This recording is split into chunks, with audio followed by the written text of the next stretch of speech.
Hello. Hey. Hello. Hello, everybody, if there is anybody here. Yeah, I'm just going to try and get it up on my channel as well. See if there I just got a notification, so that seems like a good thing that we're. Oh, that's good. Amazing. Yay, cool. Brilliant. So I told you before I'm no good at the hosting thing, so I'm like, what do I do? Anyway, this is our Getting Into Publishing live stream. Woohoo! This came about because it basically popped into my head on a Sunday, thinking that'd be really cool and interesting, but I am only one person who has been working in publishing for 4 months, and I'm in one corner, one department, and I'd rather have other people who know a lot more than I do and who can talk from different aspects of publishing. So this is why I've got my lovely friends, and I'm so grateful that they all said yes. So hello. So yes, to get started, we'll all introduce ourselves. I shall go first. So if you don't know, I'm Charlotte. Hello. I have been working in publishing, as I say, for 4 months. So I think I'm the baby, the newborn of the group. And I currently work as a publicity associate at Princeton University Press, which is an academic publisher in Oxford. And yeah, this is my first role in publishing, trying to become a big girl and actually have a full-time job in publishing. Yay! Finally paid off. So that is me. Leanne? Yeah, so I'm Leanne. I have worked in publishing since July 2019. I started as a sales and marketing intern at Macmillan, and I'm now a key account manager in children's publishing at Simon & Schuster. So I'm still fairly newish to it, coming up to 2 years now. Amazing. Claire, over to you. I'm going to move my cat. I'm really sorry. Oh, no. I bring to everything I'm in today, unfortunately. So yes, I'm Claire Themby. I'm the marketing manager at Boldwood Books, which is an independent bookshop? Whoa, no, it's not. Publisher. And I've been in publishing now for about just over 3 years. But yeah. Was there anything else I was going to answer, Charlotte? Because this is my brain. No. You've done first role, current role, how long you've been in? No, that is amazing. Thank you. And Caris. Yeah, I'm Caris. I have worked in publishing since August 2017, all at the same company, a small, very small, only 17 members of staff, travel guide publishing house called Brat Travel Guides. I work in the editorial department, started off as an editorial assistant and then was promoted to project editor, which is basically the same, but just, a progression of the same role, basically. Yeah, I think that was everything. Amazing. So I wanted to get the 3 lovely ladies that I have here because we all work in different aspects, so publicity, sales, marketing, and editorial. Obviously, that doesn't cover everything that you can apply for within publishing. So you've got so many things: rights, production. Think of other things for me, guys, because my brain is just going. I'm not the one today. So there are other things that you can get involved with, but I thought this was quite a nice little mix. And obviously, I work in academic publishing. The rest of these guys work in trade. Would you call yours trade, Caris? Yeah, it is. It is trade, but I see it as quite different from because it's non-fiction as well, and specifically travel. It's a bit. I think I have a bit of a different experience, but it'll be interesting to talk and see how it's different. So and I thought it would be good to do it now whilst we are still all young'uns, technically, and we all have had this experience of applying to jobs in this current climate that we're living in, where it is really, really hard to get jobs in publishing.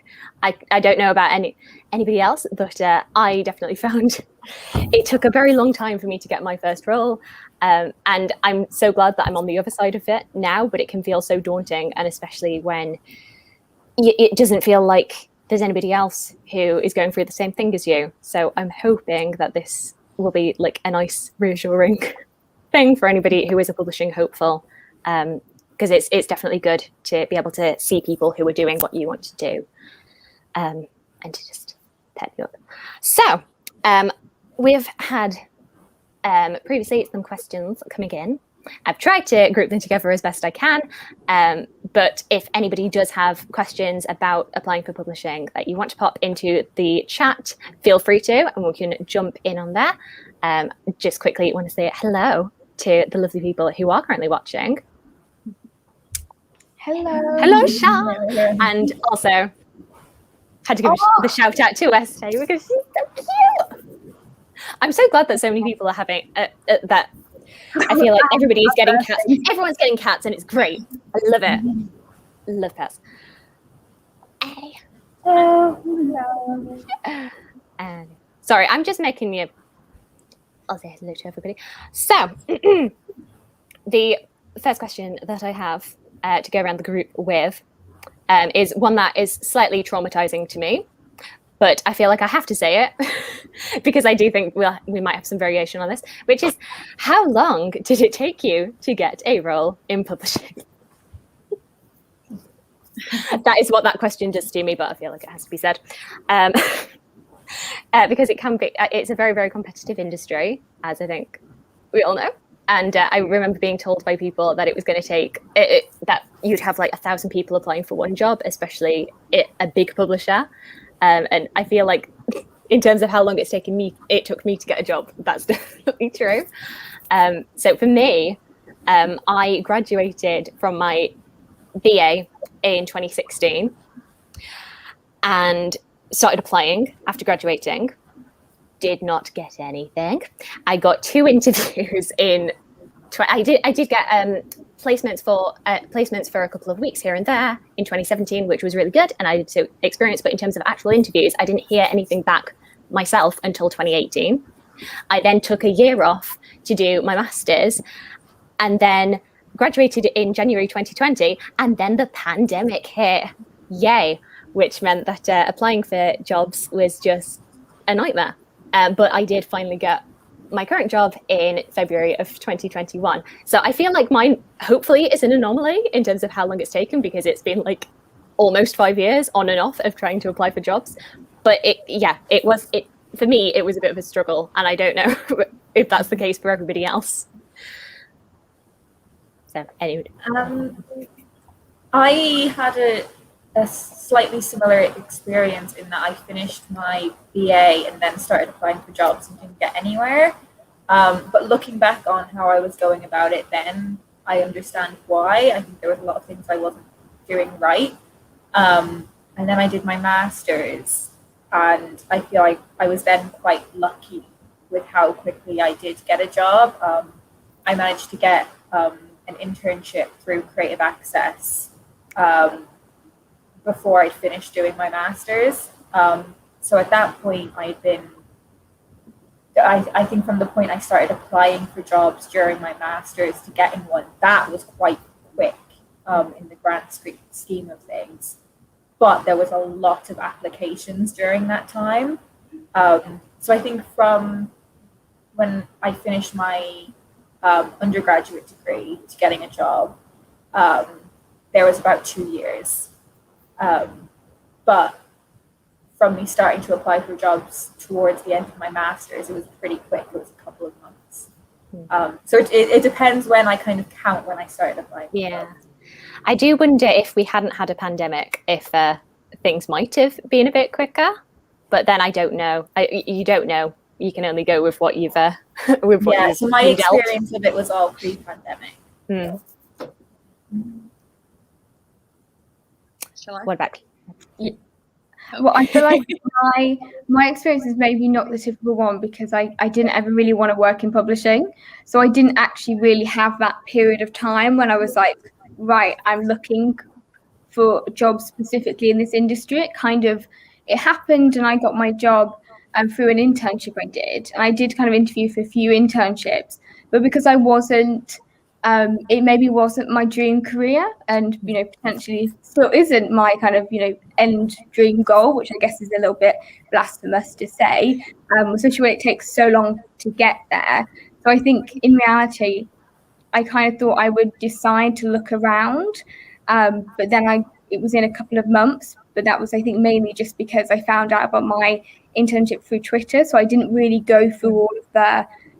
Now I think there's a lot more kind of structure in place for people who are looking for jobs, which is amazing. But I think because that wasn't really there, I didn't know anything about how publishing worked, or even that it was that competitive. I just kind of turned up and then was quite lucky.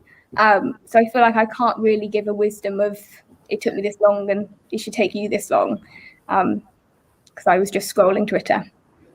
Do you feel like that helped, though, that you didn't have the big pressure if I don't get into this industry, then I mean, I needed it. I was a bookseller, so that was great. I love book selling, so where I was kind of in the industry, but I needed a full-time job that paid more than minimum wage. So I think maybe I kind of thought, well, actually it's timing for me in terms of, well, how long am I going to be able to afford to stay here without a career?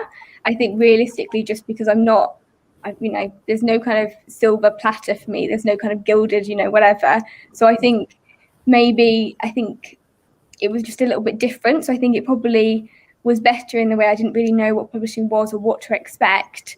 But it also means that I kind of can just put down, like, a lot of it's just luck, which is just the most useless piece of advice, and is the most privileged thing to say, that I was just lucky to stumble across one day. But I don't know if that makes it better or makes me look like a twat.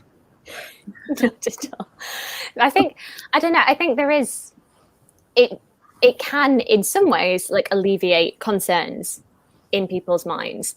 I don't know, it is so, with any industry, I think it is so we've got geared up to luck and just being in the right place at the right time. And I don't know, when you're in it, it doesn't help, but it is true. And it's always better to know and to have that in the back of your mind than to be really like beating yourself up about what am I doing wrong, when it could just be you're not in the right place at the right time. So no. What about you, Karis? What's your story? So yeah, my experience is quite different as well, I think, from what I've heard people talk about sort of in the past. Again, I can't really give a time for like actually getting a job, because that sort of came very quickly. But I did basically in like my first year of uni, I decided that publishing was what I wanted to do. So then I spent like second and into my third year applying for internships, sort of on and off throughout that year. I can't really remember if I ever, I know I wasn't doing it like all the time. I feel like I had bursts of like applying for everything and then like giving up for a few months. And I guess like what Leanne was saying, like I don't think I was going about it in like the best way. And I just wasn't very informed on like where to look or what to do, which I think is like why things like this and, YouTube channels like Eleanor's and people's are like so great for people to have advice now. But yeah, in my third year, I was sort of panicking and just Googled like independent publishers and applied speculatively to them for internships. Didn't hear from anyone apart from the company where I currently work, who said like we'd be happy to take you on for a month. So then I went and did a month there in the April, like the Easter of my last year of uni. And then I got offered a job out of that. So I was very lucky. I feel that when I knew that I had a job waiting for me before I even graduated. So yeah, it was sort of one of those like right place, right time situations, I guess, as well. But yeah, that was me. But then I never had to interview for the internship either. So I never had like that interview experience, which I think is quite unusual. Maybe. Yeah, but I think it still goes to show that not everybody's path is like the same linear timeline. And I bow down to you for being able to have something out of out of uni. I think something that probably tripped me up was that I didn't know that I wanted to do it before I graduated. I was just kind of like, well, I like books, and I see a lot of people who also like books work in publishing. And I don't think I feel like it took me so long to realize that that was something that you could do, that this was an industry that you could work in. Because I don't know, up north there's not as much. Obviously they're making big strides at the moment to try and bring publishing up north. But I think if you don't grow up around people within an industry, you just, until you've got like careers fairs, and even that, they didn't really have that at my university for publishing. But no, amazing. So big question that came up again and again and again is a variation on, do you need a degree? Do you need an English degree? Do you need a publishing degree to get into publishing? First? You can indeed. Yeah. No. Yeah. That's it. No, I do have more thoughts. So I've done a publishing master's. And the thing I always say about doing a publishing master's is that if you're doing it so it's a golden ticket into the industry, you're doing it for the wrong reasons. Because it won't be your golden ticket into your first job. Do a publishing master's if you think it is going to enrich you as a person. You're going to enjoy learning for the process of learning. You're going to have a good time. Definitely things that I've learned in my master's have helped and they've underpinned my understanding, but when it comes to an entry-level role, absolutely not necessary to have a publishing master's unless you think it would be like enjoyable. When it comes to like earlier qualifications, I would say a lot of us do have English degrees because that's kind of where our interests tend to be. But I know people who have language degrees. You know, if you want to work in something like rights or international sales, languages, amazing. I know people who have business degrees, maths degrees, arts, history degrees. It's so much the different, if there's a publishing house that has different fields of experiences, that is going to make it a better company. So I would say as an overall answer, no, you don't need a specific qualification. Oftentimes work experience can be more valuable, but getting that in itself can be a privilege sometimes. And having degrees is a privilege, and we should be trying to break down some of those entry point barriers into the industry.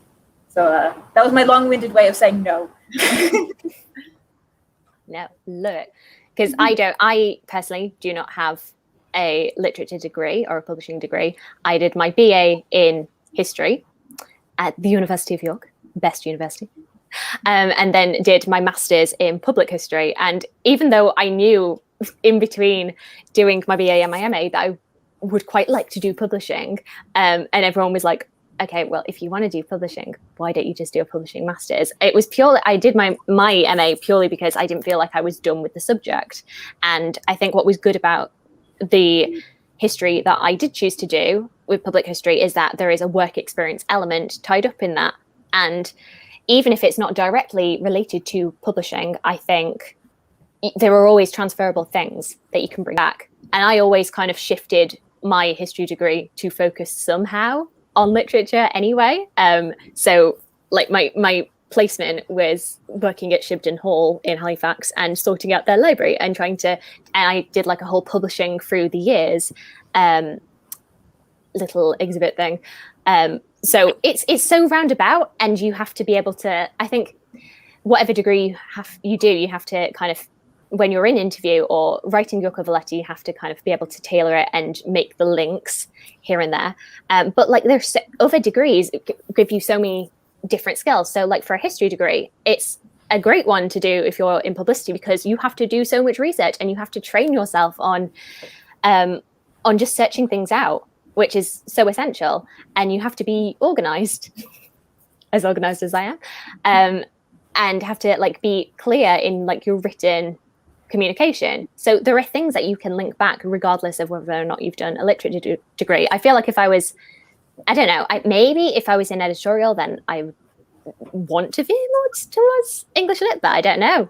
Karis, you can maybe shine a light on whether that's necessary. I feel like I would, yeah, it's not for my area. I have an English degree, but of the people who work in my department, I think I'm the only one who has an English degree. I know one of them has a politics degree, and there are a couple of like languagey ones like French and Spanish and that sort of thing. But I don't know if it's like more sort of seen as a higher regard to have an English degree in like fiction publishing, for example, because obviously with travel we have like sections in the guides that are a lot about history or like the politics and economy of the country, so other people have sort of expertise that are useful for those. But I don't know, transferable skills is like a really cliche thing to say, but I think that like transferable skills are the most important thing, like more than any specific subject. And a lot of subjects like English, history, humanities will have a lot of skills that are similar, and as long as you can show how you can put those towards a degree, and equally if you not a degree towards your job, equally if you don't have a degree, then as Leanne was saying, like work experience and other things, there are other ways that you can show that you have those skills. But I know that a lot of companies now, or some companies at least, are trying to move towards like offering things without having a degree beforehand, and I think that's how it should be. I think that's good, but obviously there is still a thing that a lot of companies, that is sort of like the expectation, I guess, which, as Leanne was saying, it would be good if things were like more accessible, and hopefully things are progressing. Yeah, I think I completely agree, because I feel like MAs in particular, if you're thinking about kind of continue your study, a lot of people do publishing MAs. I did an 18th century MA, and it was one of the most stressful experiences I've ever been through. I loved it, but I was so stressed all the time, and I feel like you have to almost do it for the love of it, which sounds awful, but there's such a hard experience to put yourself through, even for a degree, because obviously that isn't for everybody. That kind of structure and way of learning doesn't suit everybody. That it's such, that's capitalism, isn't it? But the whole thing is so stressful, and if you're kind of doing it with the dream of definitely getting a job at the end, it just doesn't work that way. So I would always kind of save yourself, unless it's something you really want to do. And I think with the whole degree thing, for me, it's all kind of about passion. I don't think I've actually ever really used my degree in my actual work, but I'm a massive nerd and I'm a huge geek, and I can kind of talk to you about 18th century erotica until the cows come home. And obviously that's not necessarily what I would discuss in an interview, although I think I did. I was going to say, you really should. I actually did, because the editor I had my interview with, we used to work at Mills and Boon, and I was like, I wrote about men coming in my dissertation, and totally brought it up. Not appropriate at all, but that says a lot about my personality. But I think the passion that I have kind of just for my subject, I think can be infectious. When you meet someone and they're passionate about a subject, it could be, science or anything random. That's what kind of makes a spark light up in you, and that's what they want to see in an interview, and that's kind of what they want you to bring to your role. So if your passion is your degree, then do it, because that gives you more time to get even more kind of knowledge about who you are as a person. But please don't do it because there's a job at the end, because life is more than a capitalist thing to fulfill for society. But do you know what I mean? So I don't think it's necessary. But I understand at the moment, you can look at the industry and everybody has degrees. But I think we are moving beyond that. It's so hard when you sit there when we all have degrees to go, you don't need one, but we do. We've got the jobs. But I do think we're moving beyond this now. I hope we are. And I think we're challenging the kind of the stereotype of who is allowed to be in publishing, the gatekeeping around it. So I am hopeful, but I would please never sign up to an MA unless you really want to do it. Because it's just, you'll have a horrible time, and just, keep your mental health nice, go for a walk, and don't sign up if it's not your jam. That's general life advice. Never do anything just because you feel like you should do. I think that's pretty good advice for everybody, regardless of what job you want to do. Absolutely. I do remember, I found it very funny when I had finished with my master's, and I was still, obviously pandemic, was still struggling. And my mum was like, I just don't understand, but you've got an MA. Shouldn't you be more hireable? And I was just like, no, I don't think it works like that. But I loved the experience of it. And that was something that I could take to an interview and be like, this is why I loved the experience of this, and why you should hire me, because I am a super passionate person about things that I throw myself into, like my MA. Woo. But in terms of getting a job at the end of it, maybe if I'd have gone more into the heritage side, it would have helped. But no, this is what I wanted to do. I wanted to do the publishing. Okay. So after university, if you are doing university, what steps should one be taking to make things? Because I think one of the questions that we had was, which I think links quite nicely into that, is having a degree enough if you do choose to do that? And I'd say not really. I don't think having just that is enough to get you in. I think you've got to bring other things, the transferable skills, the experience. So with that in mind, what would you say counts as experience? Does it have to be related to publishing to help you slot in to trying to get a publishing job? What are people's experience? Sorry, I'm a very roundabout way of saying what you got to do. What you got to do. I think everything can be experienced. You know, if you worked in a pub, that's a consumer-facing role where you are, dealing with the general public every day. You might be dealing with conflict. You're working in a team. There's so many different things that you are doing in a role like that. If you're working in retail, again, that's like a consumer-facing role. There could be again, teamwork involved in that. Like if you went to university, or even if you weren't in university, were you in any clubs or organizations? Did you do any charity volunteering? Did you work in an office that has given you some Excel skills, or experience in like running an office? I think everything is experience if you can look at it and recognize what skills you're actually getting from that. And I think also phrasing it in a way that sounds quite professional. I've often seen in cover letters, sometimes people are underselling what they're doing. So the example I always give is like, if you worked in a bar and you like posted on their social media, it doesn't sound all that impressive if you say, oh, I posted on Instagram at the bar I worked at. But if you say you managed and curated their social media feed, that sounds a bit more polished. You're saying the same thing. So I think it's having an ability to recognize that the experience that you have, even if it's not really related to publishing in any way, is skills that are going to be valuable. Yeah. I think anything that you can do is going to be beneficial. There are going to be the things like book selling that have the more obvious direct link. And I would say if you are interested in publishing, then book selling would be a great thing to look into. But regardless of what kind of job or interests you have, there's a way of recognizing how relevant they are. Definitely. I think a lot of people are prone, saying it as somebody who does this, to just whatever you do, selling yourself short and not feeling like it's a lie for you to kind of put a bit of a spin on what you've done and try and make it seem applicable, that you are somehow twisting things.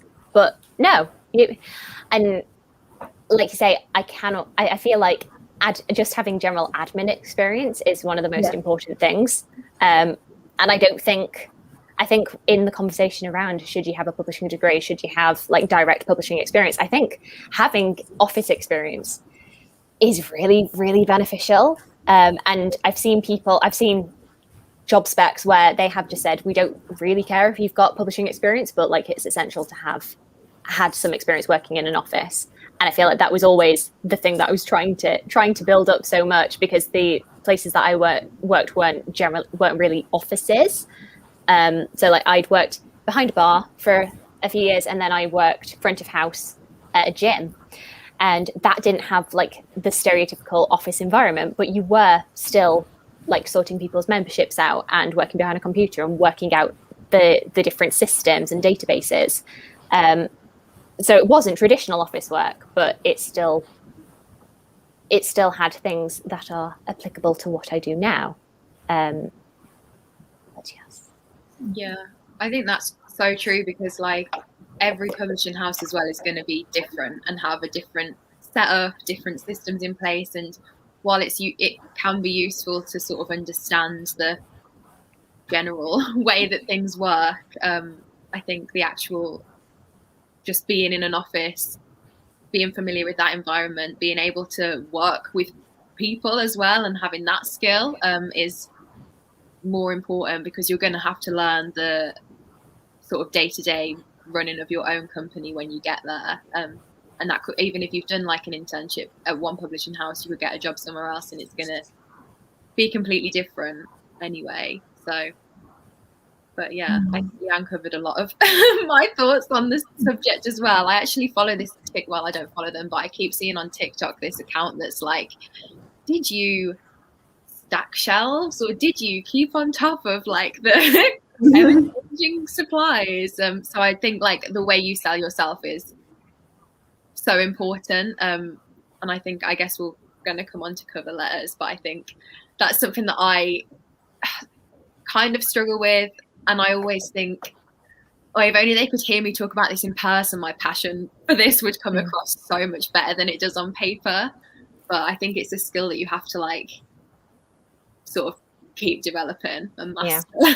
Just continually honing how you describe yourself. Yeah. It's just I hate applying. I hate applying for jobs. It's because you have to talk about yourself for so long and so frequently and in different variations, because you can't just send the same cover letter and CV to every single person. I will get onto that when we actually talk about it. Sorry. You not think like our social media in particular, you kind of, some of your job is kind of done. You know what I mean? Before, when you're kind of writing, that's, I think, if you want to work in marketing, I think having kind of a social media presence, not necessarily like a following, but just kind of having that almost as like an extension of your cover letter, as an extension of your portfolio, because people do look at you online. But for me, when I think about my job, like the experience that I've got in my job now is mainly from what I was doing procrastinating at university. It was kind of making, the videos in my bedroom and having an Instagram, and then knowing how the data and analytics work and being able to kind of say, well, I can create a brand to a certain extent and I can design things on Canva and Photoshop and all those kind of skills that came with my hobby. So I think if you're interested in marketing, I think maybe it's not specific to kind of a specific and kind of a skill set to marketing, but having those kind of digital skills, being able to edit, and just having a great knowledge of social media, for me, is obviously, that is what my job is now. It's just kind of formed onto that. I think with other jobs as well, I think it's also, I think maybe this is just because what my parents drilled into me.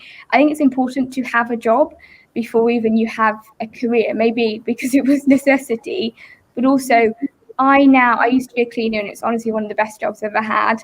And the great thing even with being a cleaner is that I could have my full day, and then I got to go home and not think about anything. And I haven't had that I haven't had a 9 to 5 in publishing ever. And I kind of, think actually I quite enjoyed that time when I could just have a job and I got paid and I went home. And I think actually I learned a lot about myself in that meantime, and kind of the people you meet doing different types of jobs. And book selling is the perfect job to have if you want to get into publishing, because you can, just as Leanne said, you can twist everything round to, did I do a perfect pyramid at Waterstones, or was I virtual, visual merchandising, and was I looking at all the books coming out and working with publishers to put banners up, and you can kind of twist it. But I think it's quite valuable to, especially maybe if you haven't had a degree, to do something beforehand, because I think you kind of learn about yourself and what you enjoy doing, actually just being with people. Because otherwise, I think if everybody in publishing just went straight, as they have been doing, because it's it's an industry that relies on kind of privileged to the 9th degree, we would so have only one type of person, and they would be straight out of Oxbridge into publishing. So if you have a different job even beforehand, even if it's not like, a part-time job, if you were a teacher beforehand, if you're anything else, I think we have a tendency to kind of talk down as like, well, this is what I did before I got my break. When in reality, they have equal value, because those jobs have value in themselves, because they can be people's lifetime. So I think whatever you're doing, never kind of think about it as, well, this is just the gap in between, because it has so much value in lots of ways, and I think can add to you as a person. But yeah, I think just kind of just do something else first, because then you also have options for if you want to leave. I definitely agree. And when I actually did my interview for PUP, I felt myself, I was talking about my bar job, and I felt myself talking it down, and then my manager, who is my manager now, kind of picked me up on that, and she was like, no, don't ever, like, we've all done these kind of roles, and they are important, and that you learn so much from doing like these front of house customer service based things, and you can bring that into whatever you do. So I always felt the tendency, because I was like, this isn't the exact career that I want to do, and I think people are going to look down on me, and they absolutely do not. There's such criticism in that, though, isn't it?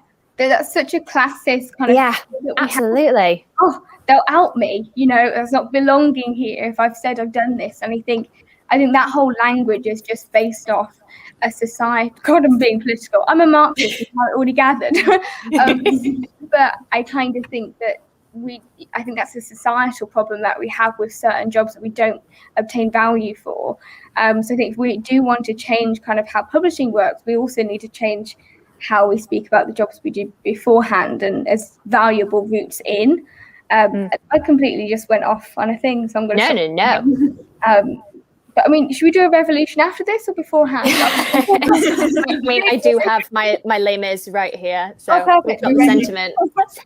Vive la France! But no, yeah, because you can, like I say, I love that I'm with people who can say it a lot more eloquently than I can. Yeah, and I will say one of the things that I've been able to bring into every interview since the pandemic hit is the fact that in March 2020, one of the most stressful things that I have ever had to do for a job is having phone calls with angry customers who don't know what's happening, because they don't know what's happening with their gym membership, and they want to scream at the one person who has no control over whether or not their gym membership is going to be processed or not. And I'm just there like trying to keep it cool and keep professional, and all the while you're just like but that is so useful for publishing, because if you get phone conversations, you've already had like the worst phone conversation for your job that you can ever have. Because you've already had people shouting at you, because people do not value you if you're working minimum wage.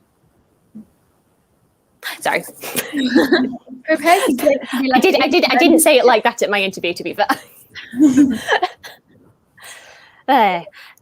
So going on from that, more directly into the publishing experience, how much direct publishing experience did you personally have before getting your first official role? I know we've kind of touched upon this already, but I'd like to know like different people's experience. Yes. Like we're going in order. Like it's always Leanne and I know. Go around. I know. I should try and like spin it. Karis, do you want to go? I'll go first. I guess I've already said really, but yeah, my only like direct publishing experience was the internship that I did. But as we've been talking about like privilege and stuff, like I will say that I was in a very privileged position to be able to do that. It wasn't paid, which I don't necessarily agree with. Well, I don't agree with it. I think internships should be paid. But I was in a position where I was fortunate enough that I could do it. So I did at the time. And yeah, I had a month there, sort of mainly in the editorial department, but sort of working a bit across everything, because it is such a small company. I think just in general, like my role now is like quite all encompassing. Like I do a lot of social media work as well.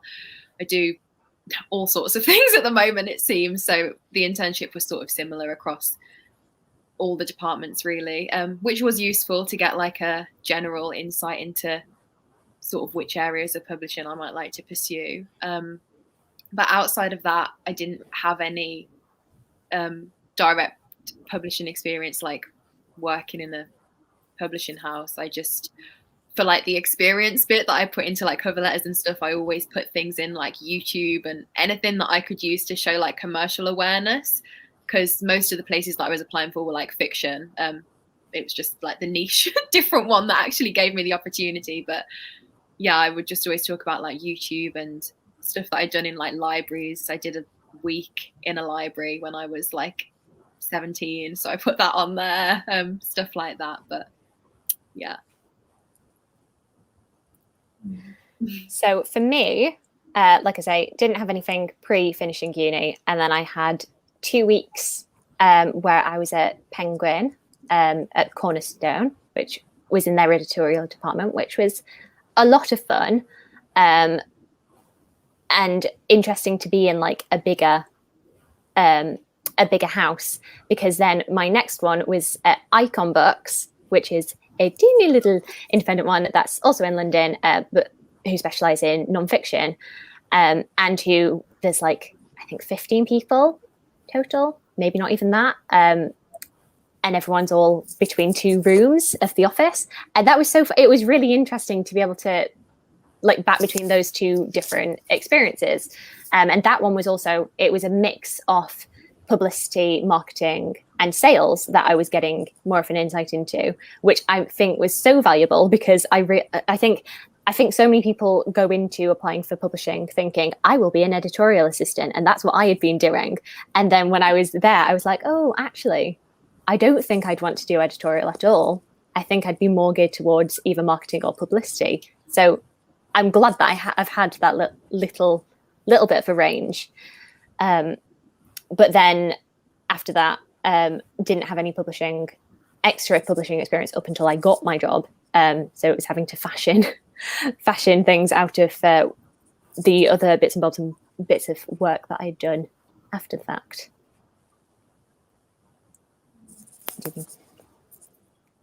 Leanne goes. Leanne goes. Okay. I kind of grabbed bits and pieces wherever I could. I think a lot of the whole, like doing like a 2-week block of work experience is very London centric, and I was never able to do that. But I grabbed as much as I could wherever I could. So I studied at Aberystwyth, which is very, very small, but there is a really cool art scene there. And I was able to do 1 day a week for 6 weeks at a small independent publisher called Pono. So I think there was 3 people in the office plus me, like all in one little room. And I also did bits and pieces of work for New Welsh Review, who are a literary magazine that were at the university.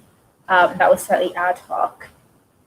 And then I was doing other bits alongside that weren't in publishing houses, but were kind of adjacent. So I volunteered in an Oxfam bookshop for a while. I was vice president of an English and Creative Writing Society, and that was really the thing that made me realize that I wanted to get into publishing, because I was doing a lot of like book clubs and author events and open mic nights and those kinds of things that are kind of bookish events. And then I also worked in 2 other bookstores. This is over a number of years. And I had a week work experience at a very small mental health publishers. But I also had my publishing masters on top of all that as well, which in some ways I kind of see as a really long piece of work experience that I paid for. So, I mean, that is another one of the reasons that I think it's really important to think carefully about whether you want a qualification or not, because it costs money. So I had accumulated quite a lot of bits of experience here and there. but I never did one of the kind of like 2-week long in a big office in London. I never did that.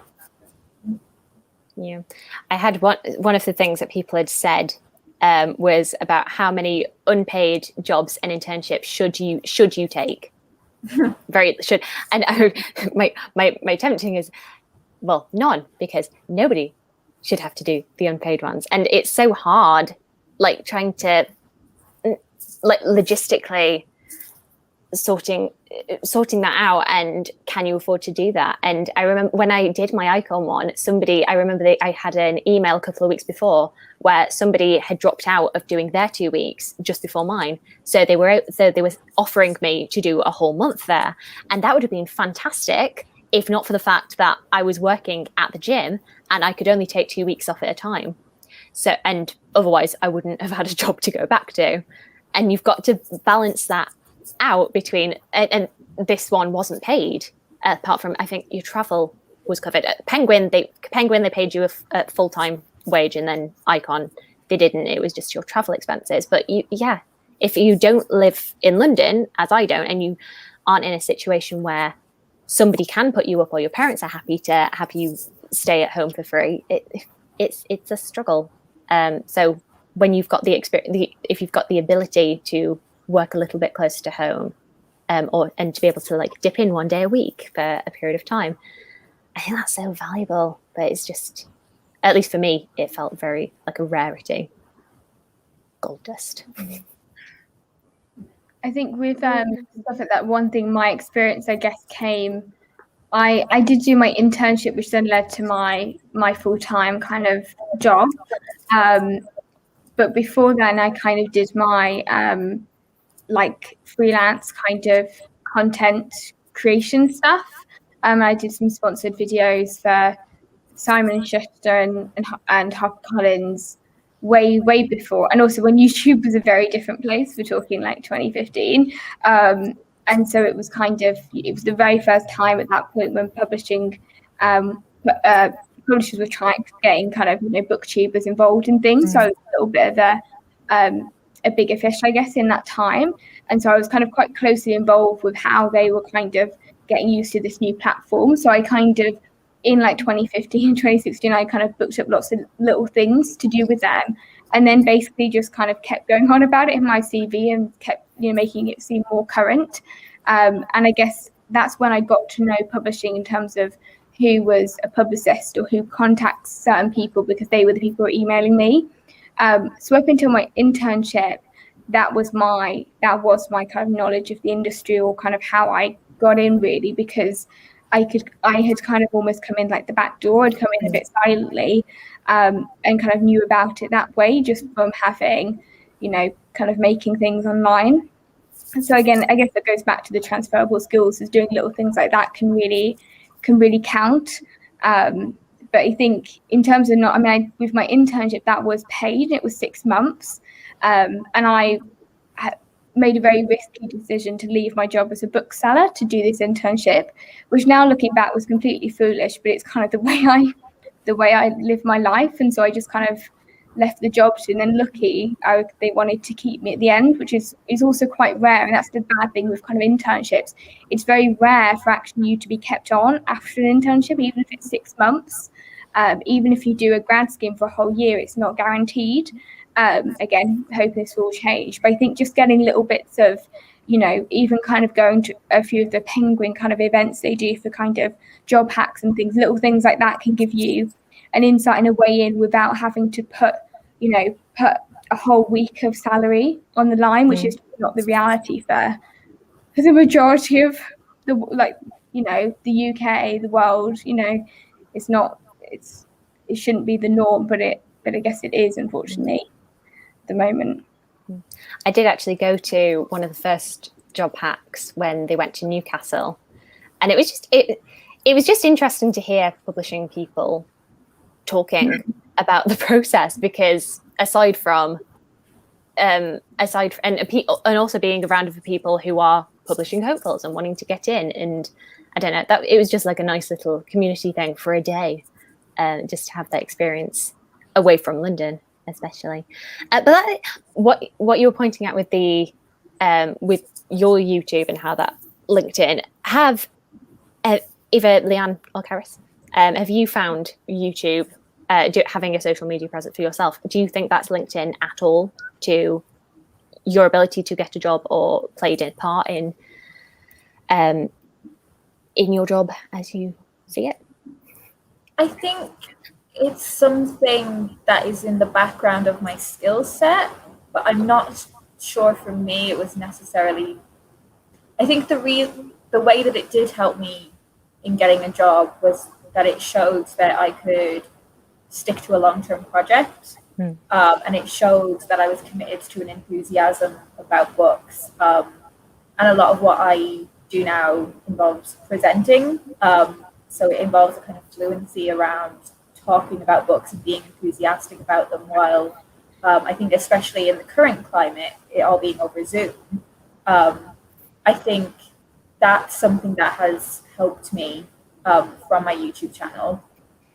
But in terms of how it has helped me in my job, I think it's more in ways that people don't necessarily recognize, because it is those things like, now that we're doing everything on Zoom, like that's not weird for me because I'm used to looking at my face all of the time.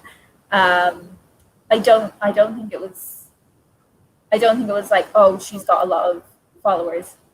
One, because I don't. But I don't think, I don't think it was like, oh, she's got a lot of followers, so we'll hire her. That's not how it happened. But there were, again, we're coming back to this word, like transferable skills.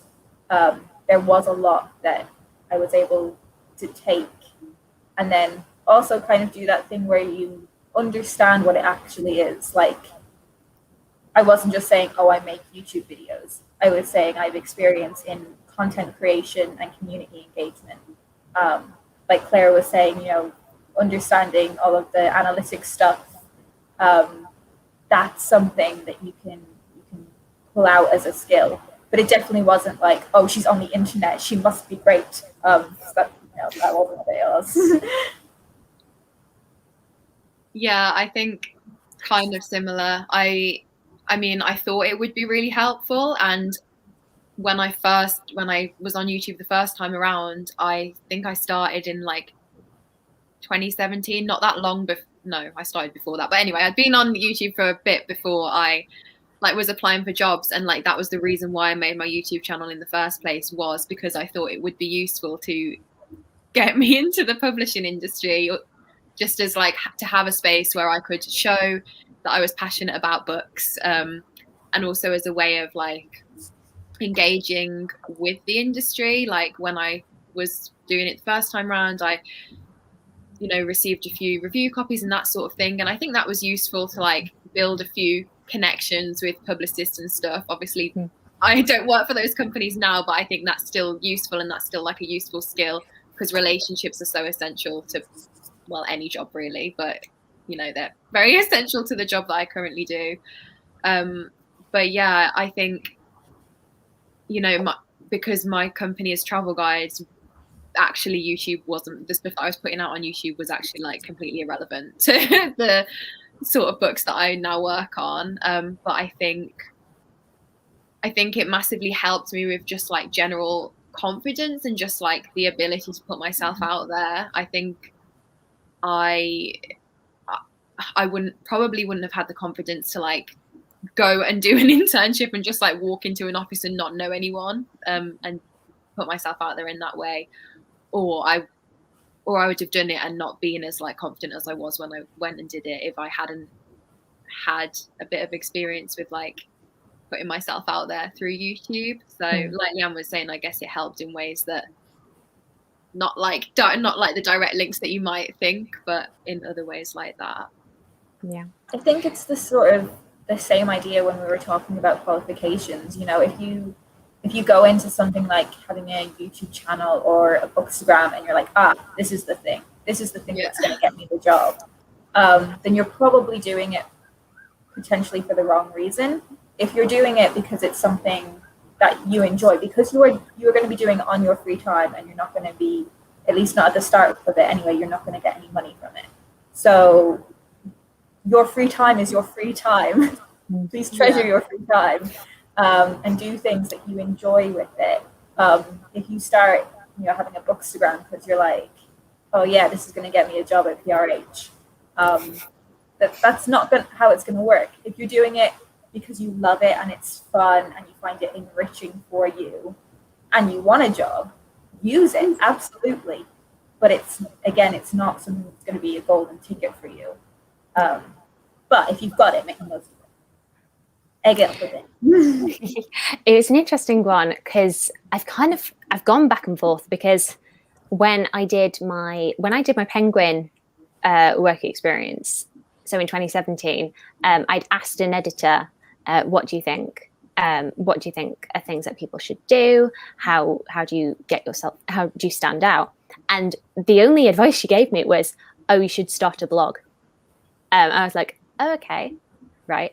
And then it took me 3 years to even come close to doing anything. And the reason that I did my channel was not because of that, but more because we were in the middle of a lockdown and I had a lot of free time and I'd always wanted to do it, but I'd always been terrified of putting anything on the internet with my face and my voice, because I do that and I say a lot. But then, and also when I had started doing my channel, after we had the initial lockdown and things did start to pick back up again in terms of jobs becoming available and being advertised, I did notice there was a marked uptick in how many people offered interviews. And I was like, is that because I did mention my channel in cover letters where I thought it was appropriate. But then also there were other things that were also at play at the same time. I hadn't had, my master's on the applications prior to 2020. I didn't have like my work experience at Shipton, or I hadn't had as much experience at the gym and doing the admin side of that. So I feel like there are a lot of things coming in, but in my head I was like, is it the YouTube? Is it not the YouTube? And one of the interviews I did get, one of the first things that we said in my interview offer was, oh, we love your YouTube channel. And I was like, oh, okay, right. So people are looking at that. That's weird. But I am putting that on my CV and my cover letter. So, they are absolutely can look at that. But then for this job, it was like an interesting thing that I could bring to the interview. And I don't think they'd looked into it prior to offering me the interview. But when I brought it up at interview, they were like, oh, that's cool. That's an interesting thing that she's bringing to the table. So I don't know. I feel like it can be it can be a point of interest, which could single you out in terms of getting interviews. But that can only get you so far. When you're at an interview, a lot of that is to do with how well your manager, and if you're also interviewing along with the people who will be your colleagues, it's how well you will fit into that group. And your YouTube channel is not going to guarantee people thinking, oh yes, we want to work for her because she's Coiny Reads.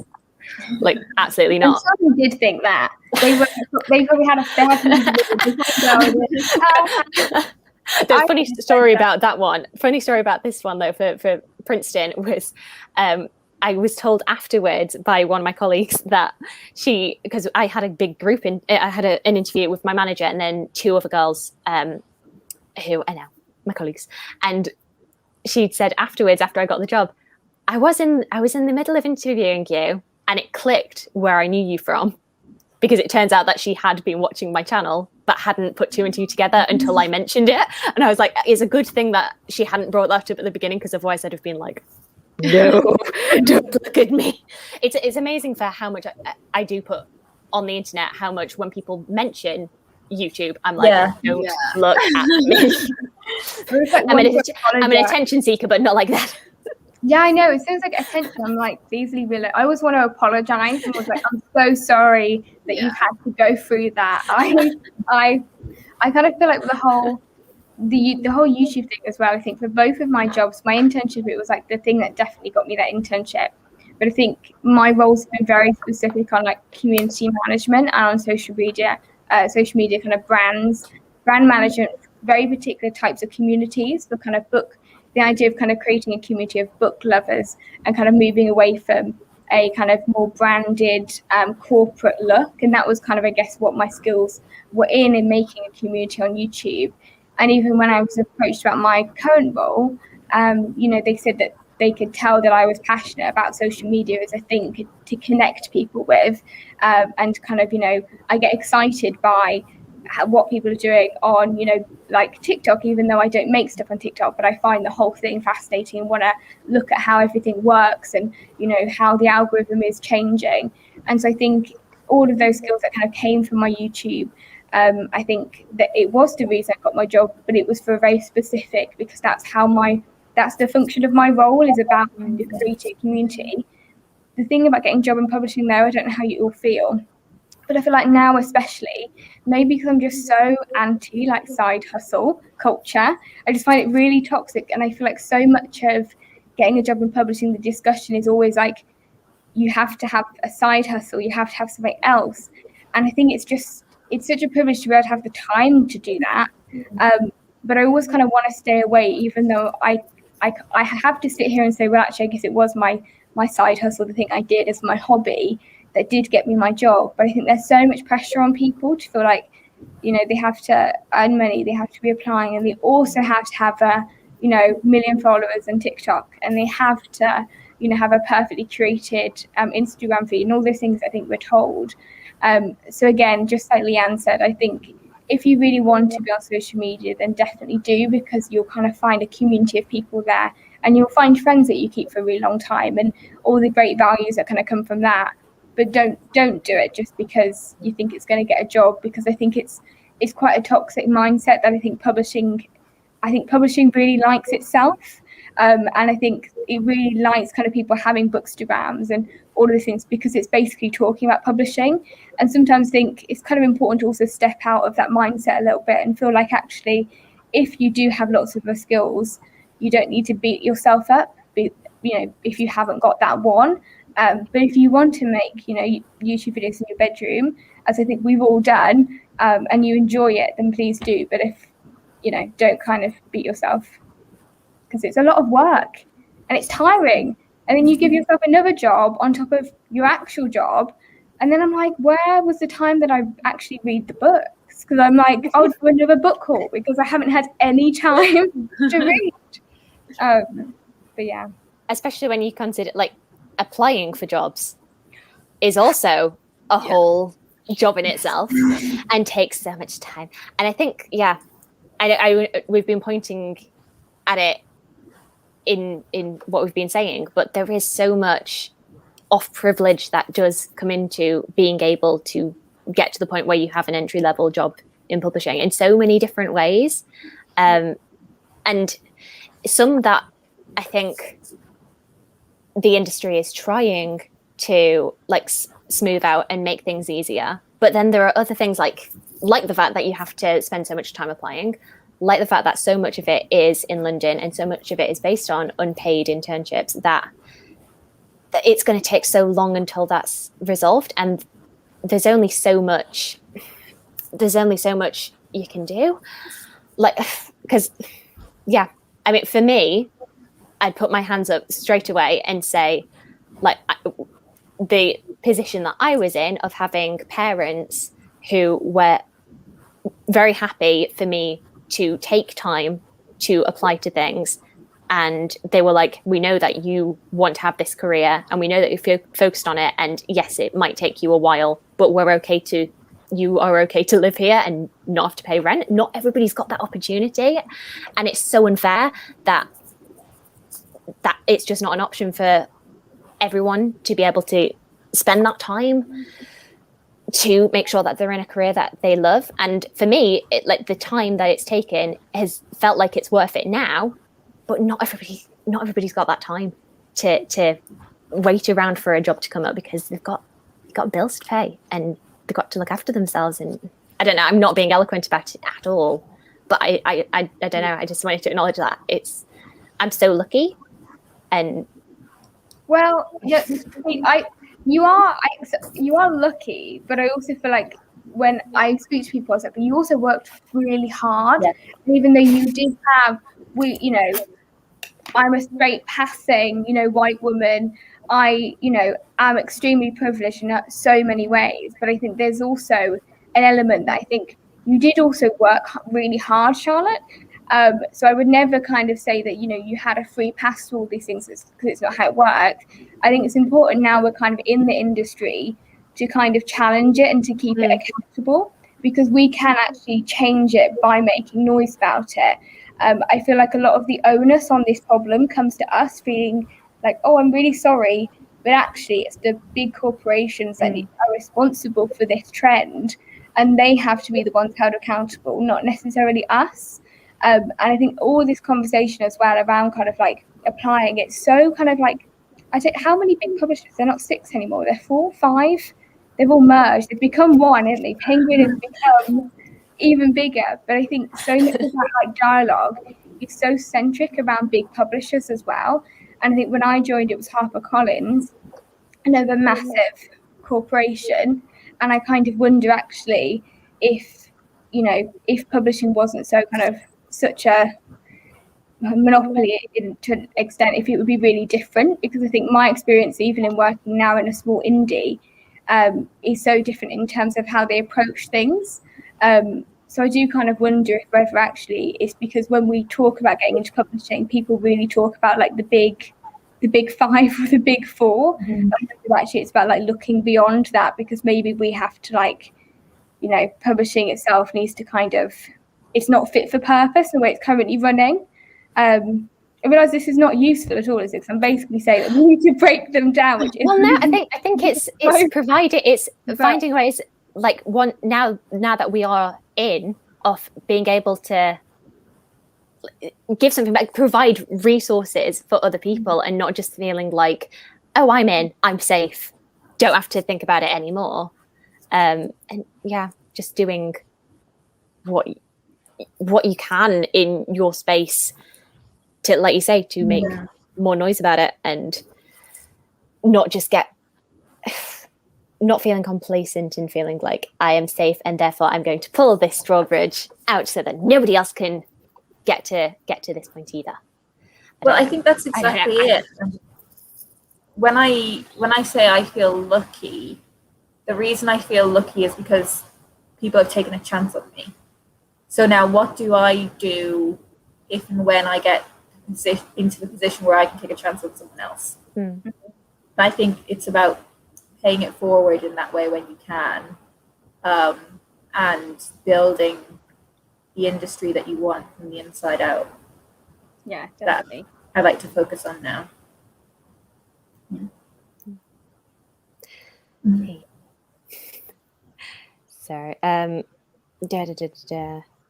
what do we?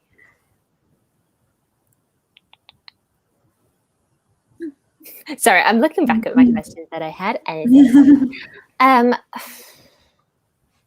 I do have actual applying for the jobs. Completely bypassed that very important part. No, where on earth would one go if they were wanting to apply to this mad little industry that we all find ourselves in? Where are the good places? I think the first port of call is really the bookseller. Yeah. You will find most jobs advertised on there. Not all of them yet with salaries, but we're getting there. And then the real place that I found was the most beneficial was Twitter. Yeah. Having a Twitter feed that was following all of the publishers, like if they have a specific careers Twitter account, following other professionals in the industry, because that's where I was seeing the jobs first of all. And more often than not, you might see someone who's in that team retweeting that job advertisement. And if you have any questions, they're probably more than likely to be willing to answer them. But there's a bunch of other places that you can look. I think the Guardian careers site is quite good as well. And Creative Access as well, if you are someone who is from a background who isn't normally represented in creative industries, creative access are really great as well. And they do a combination of jobs that are for like lower income or the AME. They do a combination of things that are open for all, and then some that are specifically tailored. So definitely have a search around. Because I think somebody had been asking about internships, but coming up against the fact that they do not fit into that category, so they can't apply for that. But I'm like, there are things there. There are still things there that you can apply to. I just brought up because for a good like 2 months after getting my job, I would still like wake up in a panic that I hadn't applied for anything, and then I'd remember, oh wait, I've got a job. I'm okay for now. I'm good. But I still have my little notebook page with the different job sites that I would search through every single day to see if anything was up. I do agree though that Twitter is fantastic as a resource to go for stuff, because like you'd have people, and I think sometimes can be more informative than their career pages, because even as simple as somebody pointing out, hey, you've not said who we should address the cover letter to. And then somebody from the careers page will be like, hey, it's Alice. Say dear Alice in your cover letter. And that's always like useful information. And I think also shows that you have done a little bit of prior research to see what they are doing on their social media. But anyway, so places that I had on my job sites to search. So we obviously had Penguin, Bloomsbury, HarperCollins, Hachette, Icon, Walker, Little Tiger, Nosy Crow, Simon & Schuster, Faber, Pan Mac, DK, Bonnier, Portobello. Those, I swear to God, the Portobello website never worked. Profile, Thames & Hudson, Granta, Usborne, Watkins, Curtis Brown, who do agency stuff, Eve White Agency, the Independent Publishers Guild. And I also had the History Press because history loves me. And then the Bookseller website, LinkedIn, and then I have a bunch of different history related things. But if you did want to have a look at the historic royal palaces for job vacancies, I would also do that. That's a lot of fun too. I was going to say, that's where I was. I was like on the National Trust, English Heritage, just like refreshing. I was waiting for things at like the Bronte Parsonage, if they ever had job advertised. They never did. But it was always a hope. One day. It doesn't mean it's not going to happen. I feel like with the job, I would actually put in I've kind of come around to not liking LinkedIn. That seems like the wrong word for what LinkedIn is a platform. But I've actually decided now that I think people should have a LinkedIn page, because it's so. One, I think I'm getting to the age now where everybody I know at school has deleted their Facebook accounts, and I can't do my annual stalk. So I now have to look for them on LinkedIn, which is always very interesting. But LinkedIn is so good because you can actually find people, if you've kind of stalked them on Twitter a little bit, especially assistants or kind of executives to the next level up, you can get a sense of how they started their career. So you can then go, oh, well, they were in this role for this long. And I still do it to think, well, what's my next step? How long do I stay? Or how long is it normal to move around? And to get a sense also of how career structures work. I think it's really useful because you don't know that unless you're really in the job. Like I didn't really know what an executive was, that was even the next step, because it sounds much higher up than it is in my mind. Yeah. So I just had no clue about any of the words. So I would always do that. But I was also approached via LinkedIn for my second job. And I think now I realize actually what I was putting on my LinkedIn was obviously working. And people obviously do check, and not necessarily recruiters, but if kind of an editor or someone is maybe looking around for, their next commissioning editor or any of that, people actually do use it. Because a lot of my friends in the industry have actually kind of met people and had, the kind of publishing coffees and little Zoom calls with different people. And it's a great way to kind of network, even though it can seem like it's a great place to network once you're in. I think if you're building it up, kind of building up your CV there, before you get your job, it's a really great kind of resource to have. Even though it's a very cold platform in the way that it's, the people I think who use LinkedIn are a very particular type of species of people in the way that they do posts and things. But I think just in terms of having a stalk and getting to know the industry, I'd definitely recommend it. And now, because it is the way I got my job, I feel like I will never not have a really up-to-date LinkedIn, because it actually works, which I wasn't aware of. So I think I'll definitely put in a word. They can sponsor me. They work. They should, because that has absolutely worked on me. I am very anti LinkedIn. I've always thought, like, why do I need a boring social media for my job? It's really boring. But so I've been advised many times over the years to make a LinkedIn, and I've never done it. But you've just converted me. Also, I tell you what, I've had, so even last week I was approached by someone. So something is in the water in LinkedIn. And I don't know whether it's because maybe, I guess it's if people want to poach, because also you can put open to work on LinkedIn. So I think I'm always going to be open to work from now on to the end of time. I like to be very open. But I do think people look, and my friend was also approached that way for her next role. So I think it is maybe something that particular publishers do. And I don't necessarily think you have to have really up to date, but I kind of, it's an easy way for people, I guess, to message rather than just going through Twitter and maybe being a bit sneaky. And also you can also get a sense whether if people are leaving jobs as well. I'd always, maybe if you stalk a few assistants, if you look around the 3-year mark, people either tend to leave or kind of get promoted. So you can kind of get a sense then of maybe who is in and who is potentially leaving. Twitter is really useful for that, because if there's a job, if someone's having a leaving card and a job, the job hasn't opened up yet, then to get your CV ready, because there's going to be a vacancy in 5. But LinkedIn, I think. Also, if anyone was ever applying for like my old job, I would be like, please, I'll tell you everything. Slide in my DM. Yeah.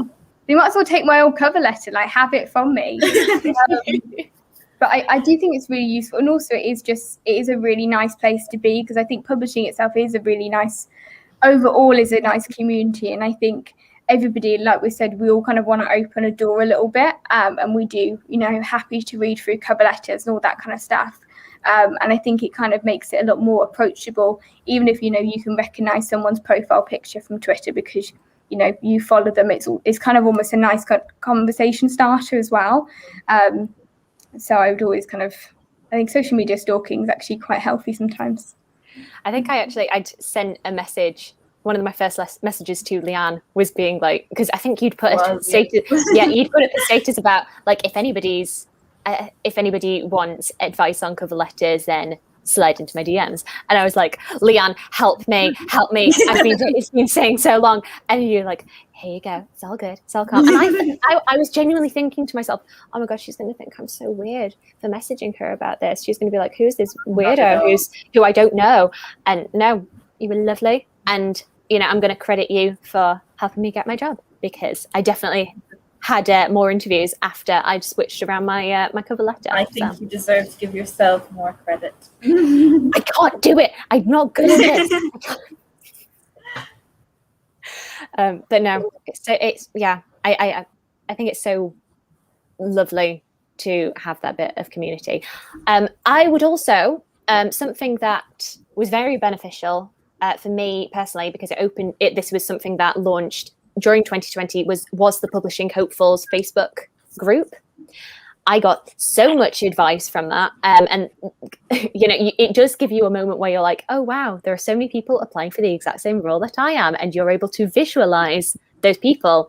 And when I had a job where I did not get, where I got to the last stage of interview and then didn't get it, I was then able to see on Facebook the person who did. And I had to be like, yay, I'm so happy for you. But no, it was if you are on Facebook, I highly, highly recommend that page, because they bring up so many different, just this collective hive mind, bring up so many different websites and companies that I hadn't thought of, and just different ways of searching around and changing up the search bar tool that I didn't think of before. So community. I was going to say for like entry-level jobs in particular, if you're looking for places to apply, then maybe like broaden your horizons a bit and don't just look at the big publishing houses, and maybe don't even look at publishing houses. Like LinkedIn is quite good for that. You can just type in like assistant editor and you'll find editorial jobs that aren't necessarily going to be exactly what you thought you were going to be going into. They might not be like being an editorial assistant on kids' books at Penguin, but they might be being like a digital editorial assistant on like a online publication or something. And that, I think sometimes it's about getting your foot in the door in like any sort of way that you can. And that will, you might not feel like it to begin with, but it will really help you to like get to where you want to be eventually. Or you might end up in that job and love it and then just want to go on like a different path. Because I think when you're first starting out as well, you think you know exactly what you want to do, but then you'll actually get some experience and be like, oh, this is completely different. Like now what I want to do is completely different. But yeah, so I would say just expand your horizons a bit and maybe familiarize yourself with smaller publishing houses. As I said, like I hadn't heard of where I work now before. I just literally Googled an entire list of places and it came up. And I don't think we don't always advertise our jobs on the bookseller, but we will do on like social media and stuff. So like following smaller companies like that, as you were saying on like Twitter, will be beneficial as well, I think. I think definitely like broaden your searches, just especially in terms of kind of, as you say, like publisher, also in terms of like also in like what type of job, but also like the type of books you get to work on as well. Because I think the one piece of advice now I think I'd give to people is that I think previously I was thinking, I want to work on, another Hilary Mantel, and I want to work on this big, rebranded vintage classics, would be a dream job, or, to work on like epic kind of historical fiction. And then after kind of experiencing HarperCollins and how it works and how different marketing teams work, I think actually I probably wouldn't like to work on a really, really big brand author, because you actually don't have much power over little bits of social media, and you have to check in with estates and with legal and all this different stuff. So I now know that actually digital and kind of ebooks and Kindle and digital first titles, I think, is actually where my love for my job actually comes in, which is so different to what I read. And I think if I had approached the type of roles I've been in at One More Chapter HarperCollins, which was a digital first imprint, and now Boldwood, which is all platforms, but we kind of focus on the kind of Kindle market, I think I probably would have looked at it and kind of not paid it much attention, because I like my classics and I like kind of my vintage, red spine edition, and I want the Hilary Mantels of the world. And I think I would have really only looked at a couple of publishers. I probably would have just looked at Fourth Estate and kind of Vintage and Penguin. But in actual fact, I don't think that's where what I'm good at necessarily lies. I mean, I don't know, I haven't done it yet. Maybe I will be the next Hilary Mantel marketer, but I kind of think actually I think if I would apply to it very differently now, knowing what I know. So I would never turn down a publisher just because you think, oh, well, I don't really care about erotica, or I don't really care about whatever, because actually you could probably love, like I now know that I would love to probably work at Mills and Boon. I think it'd be an absolute riot. I'd love to work on those types of books. But you just don't know that. So kind of keep your net as wide as possible. And then you'll just learn as you go. And I think that in terms of genre, especially something I've learned, and I think that also applies to kind of how, just as you were saying, Charlotte, so many people going wanting to be an editor, and actually you realise that maybe, a different role is for you. So I just think you can you make the net so small when you kind of have but then that's also lack of knowledge, isn't it? Because I think we all do that, because you only look at the books you've got on your bookshelves, really, unless you kind of know about publishing. It's kind of quite rare to kind of have that big look, I guess, before being in there. I think also when one of the mindsets that I'd had when I was first looking into publishing was I was like, well, editorial is the only real publishing job. In my head, I was like, well, why would I, if I wanted to work with books, why would I want to be in sales or in publicity or in marketing? Because surely a marketing job is a marketing job is a marketing job, and the fact that it's in books is just a byproduct. And that's so not true in my experience. Like it filters in so much, and actually what I enjoy about books is, for me, it's the talking about it with other people and thrusting it into other people's hands and be like, hey, please read my book, read this thing. And that, I don't know if I'm making any sense, but I think there's a very limited idea to think that editorial is the only worthwhile thing within. Sorry.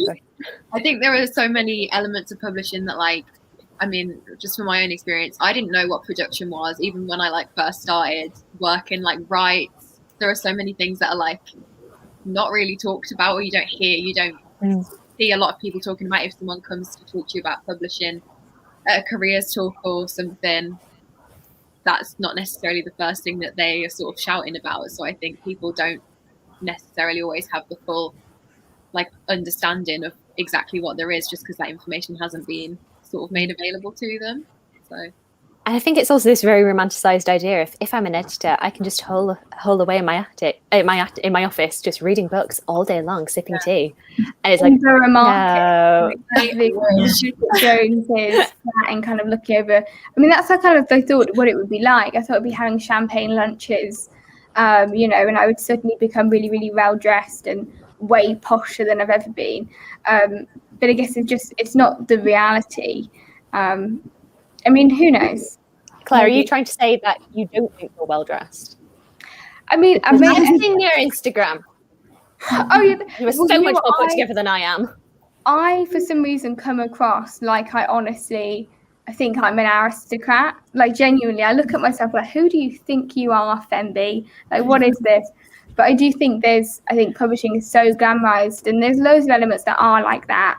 But I do think it's kind of, that's why I think, you know, I only really knew of Penguin, because I'm sure in like the Holiday, no, she's in the Holiday, I think she's like, don't think she works in publishing, things like newspaper, but it was like a very kind of Richard Curtis-esque view of where people work or how it works. And now I just actually think I would probably like not stay away from the big publishers, but I definitely approach smaller ones just in terms of working and also the quality of kind of like your outside life. I've heard so many good stories about people in smaller businesses than I have in those massive ones. So I think it's a bit of trial and error, isn't it? And just kind of you'll find your place eventually. Just think we'll have to be open that the journey isn't going to be, you know, kind of not an easy one. It's just, you know, I think nowadays we're a lot more into like portfolio careers, and I think we're a little bit more aware that actually we might have certain changes and whether, you know, we might do something else for it first or then change. And I think publishing's a little bit like that. You do kind of move around a bit. So I think it will, you know, I don't know what I'm saying. It will change. No. Life's hard. I think the more you do, the more you know what you want to do, and the more you know what you don't want to do, and that's so valuable. Sorry, you were talking about the Holiday, and it did make me think about, had I told like 18-year-old me that I'd be in publicity, I think the first thing that would have popped into my head, if I'm thinking PR publicity, would have been Samantha Jones in Sex and the City. And I'd be like, this idea of like schmoozing and being like super sexy and being like, hi guys, look at my thing. And that is not me. Obviously, we know this is established. I am not that person. But no, the ideas that you have in your head when you're first starting out are not necessarily what it's going to pan out to be. I am really, really conscious. I don't know how long people have to stay on for, if we do want to talk interviews and to kind of finish up on, and then a couple of other questions. Is that okay for everybody to keep on going? So yeah, I mean, I love that I'm unison. not going anywhere. I could pretend actually. Oh, it's, you know, it's 9 o'clock on a Friday. I've obviously got to go out to a bar somewhere, but I didn't do that before the pandemic. So I'll just probably in my living room alone. Well, not alone. I have a cat and my partner. Very much for company, but. It's always, whenever it's a me stream, I'm like, oh god, people don't want to stay on for long. It's just me. Whereas whenever I'm on somebody else's, I'm like 3 hours, yes. But I know not everybody's got that time. Okay, so yeah, saying about that, is there anything we wanted to say about interviews? I love them. They're great fun. Genuinely. Oh, who are you? What do you mean? Great. Do you like pain? Is this your thing? Do you like stress and boob sweat? Not the time to have this conversation. No, I'm just massively extroverted and love meeting new people and also love talking about myself. So interviews are like my dream. Extrovert. I will say, I do think it's like extrovert privilege with interviews. Where they're just like, you want me to talk about myself in front of other people for an extended period of time? No, no, thank you. Especially not when it's been like a demanded thing. I found myself talking about myself a lot when nobody's asked for it. But the second you ask for it, I'm like, no. I will say that I think I've definitely gotten more confident with interviews, and I think it's getting it. Oh, we lost you? Can't hear you. No. Oh, Hello. Hello. Oh, yeah. Okay, we'll try again. Is that working? yeah. Sorry.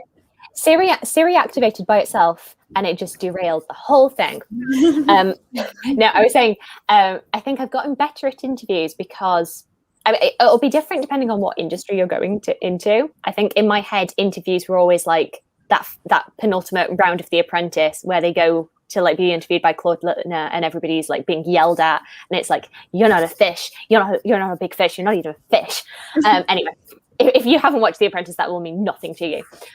But that interviewers are out to get you and to really grill you. But my experience of that, at least in publishing, has not been that. It most of the time has been really lovely, and sometimes it can be a bit awkward. I think I feel like the Zoom ones have been fantastic for me, as a more introverted person, because I can have notes on the side and be like, oh, when have I had experience of that? Oh, my brain's gone blank. Oh, that's when I've had it. Bring that in.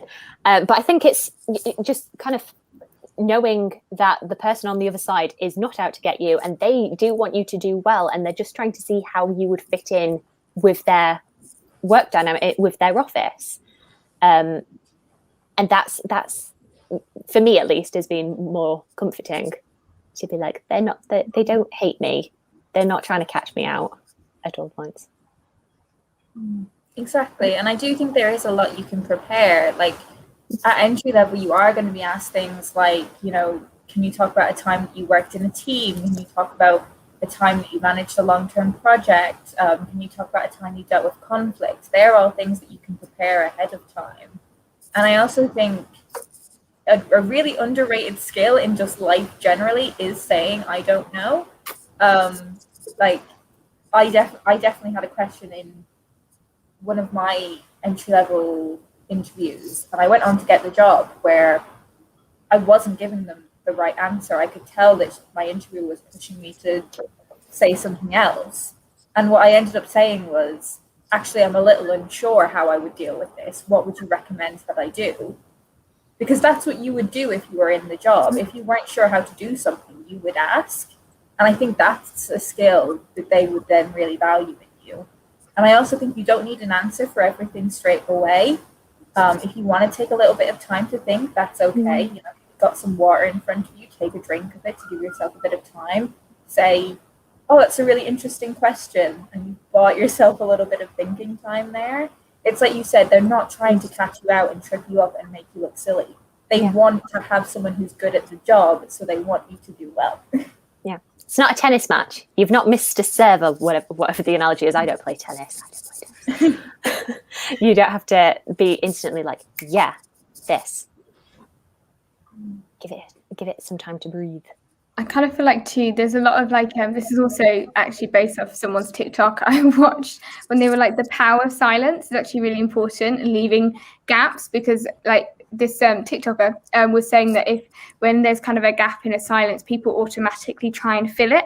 So if you're kind of unsure, if you actually just stay silent for a bit, the interview is more likely to expand or kind of give you more clues almost on what they're expecting you to say.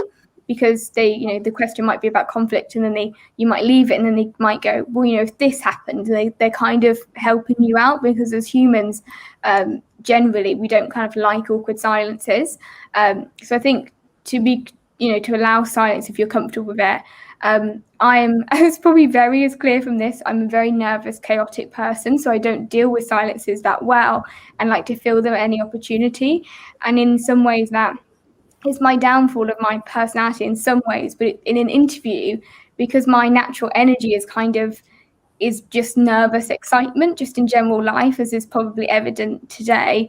And I think actually I kind of had to lean into that energy in an interview and to kind of use that, my anxiety and that kind of stuff, and actually try and make it actually that I'm really excited to be here and that I'm really passionate about stuff, and try and just kind of, that's how I, with having an anxiety disorder, with me often kind of excitement and anxiety feel very similar. So you kind of almost have to just divert them one way and kind of, present it, and actually kind of try and enjoy the time weirdly, and kind of, I think having questions at the end and kind of asking them, well, what's your favorite book, I think was a question I asked at an interview, and they were slightly taken off guard just by that question, just in general, what do they like to read?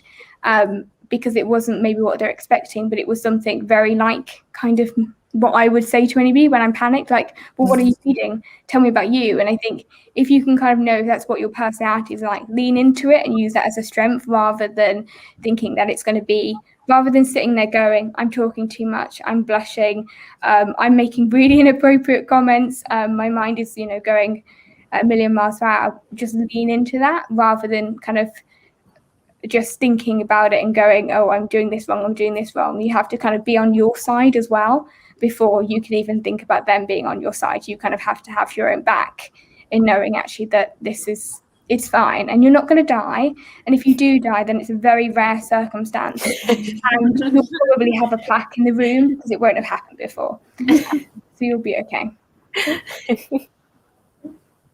That's one way of getting into the industry. That's one way. Yeah, killed in action, but I do think I don't know about you, if you prefer the one-on-one or multiple people in the room, but I think my favorite ones had been the Zoom one, the last two Zoom ones that I had before getting my job, where it was manager and then a few other people who would be working. And I think obviously you can't pick what you get for your interview, but I think it's so useful to have somebody who's there to kind of pick up the conversation if there is some sort of a lull. I found that so reassuring, to not having to feel like it's constantly got to be you or one other person. And also it's really nice because you kind of get more of a vibe of the office, even if you're not actually physically in the office. Sorry, this is more me reminiscing about my interview than it is actually giving advice. But also, this wasn't for an entry-level role, but it's the only like 2 interviews that I've done remotely. I found myself then, when there was multiple people interviewing me, kind of creating more of a dialogue than an interview at times. So like, there were times where the part of my job is handling a lot of different types of retailers or accounts.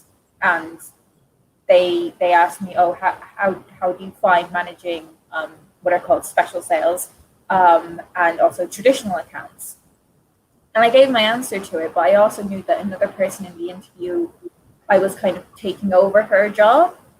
So that I then ended up saying, how have you found it over the years, balancing those 2 things? And it created a kind of a dialogue and rapport. So it wasn't just them firing questions at me, it was me taking interest in them as well.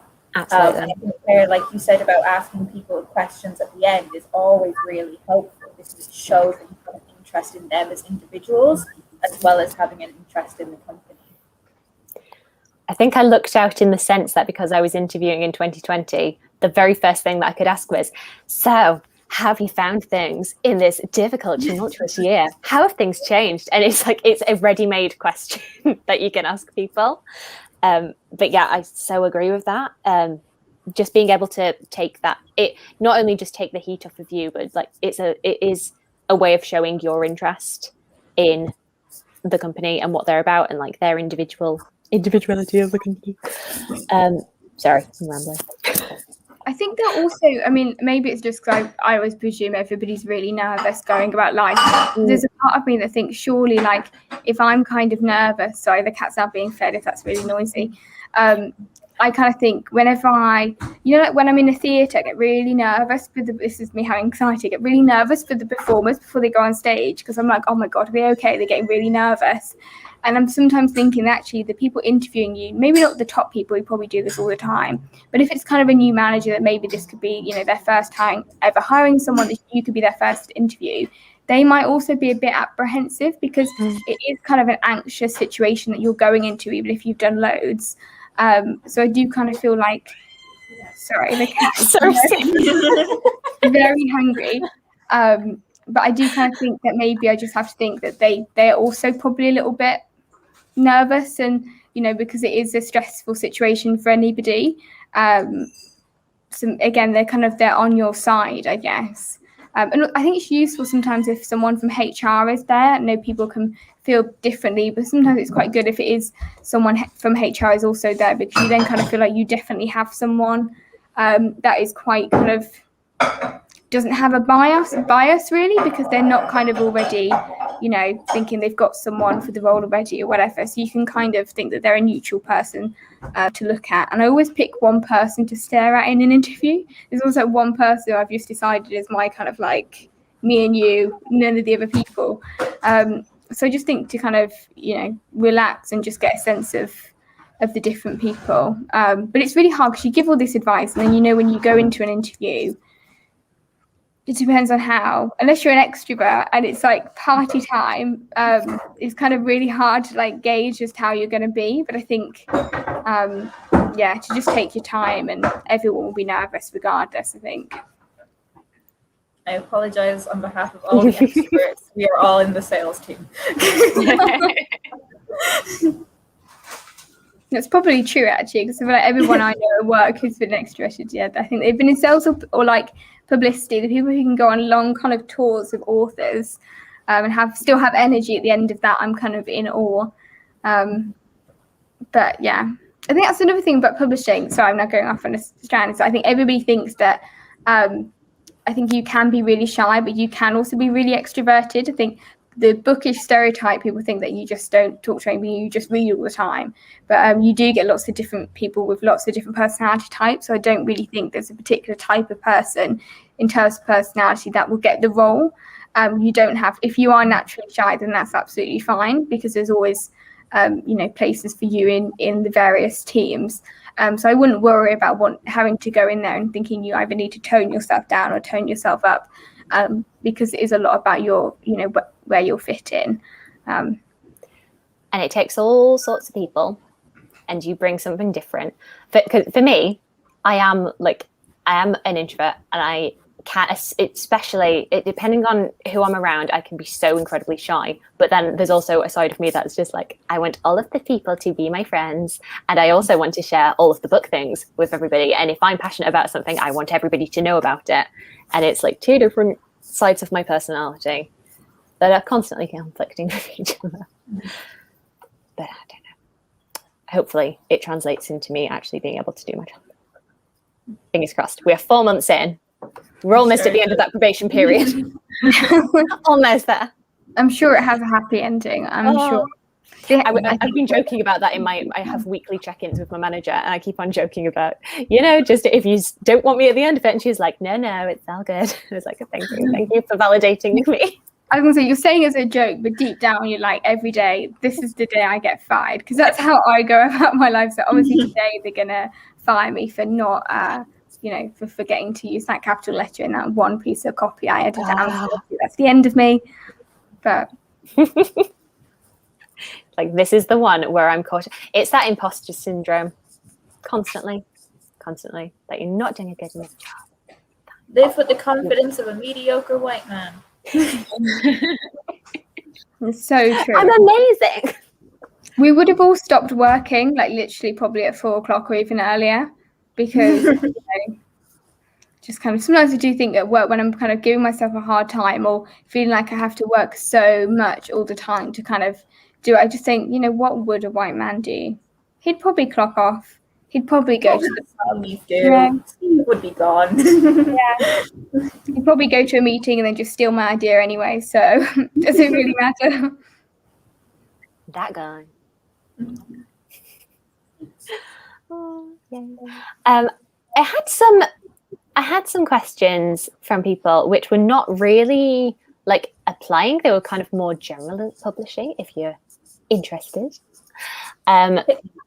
hit you. Once you've started and you've got your first role, basically the question was like how to progress and building skills within your job. Now you're in. Now you've got there. You've got your foot in the door. What can you do to kind of build out, flesh out what your job is, and to help you on your next step if you are thinking about that next step, which is definitely something I need to. I'm like, hi, help me, because when the time comes, which I don't know when that will be, I'll definitely need that advice.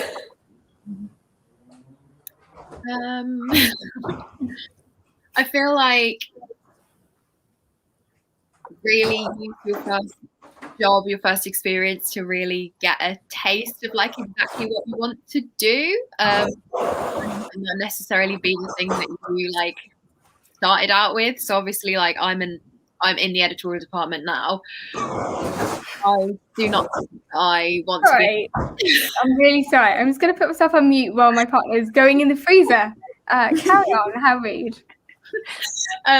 Yeah, I'm an editor now. I'm in the editorial department, but because I've done quite a lot of different bits in my job and like learn a bit about like production and things like that, I think that when I go on to make my next step, that it will not necessarily be as an editor, which is fine. And I think don't put pressure on yourself to just because you've set out on one route that has to be the path that you then follow for the rest of your life, because as I think we were saying before, like nowadays there's sort of less of a thing where you have to just pick one thing and stick with it for like your whole life. I think it's a lot more sort of acceptable, that's not the right word, but you know, common for people to change careers and change their minds, and that's like completely okay. So yeah, I think be open-minded, but I'm not sure about actually taking the next step, so someone else can answer that bit. I feel like Leanne, you've probably progressed the most, so I feel like we all learn from your wisdom. I don't think that's true. I think you know you have. I managed to make the jump from assistant to a manager quite quickly, which was a combination of a lot of hard work and an element of luck, as I think these things are always a blend of them. But I think, you know, asking as many questions as possible always helps.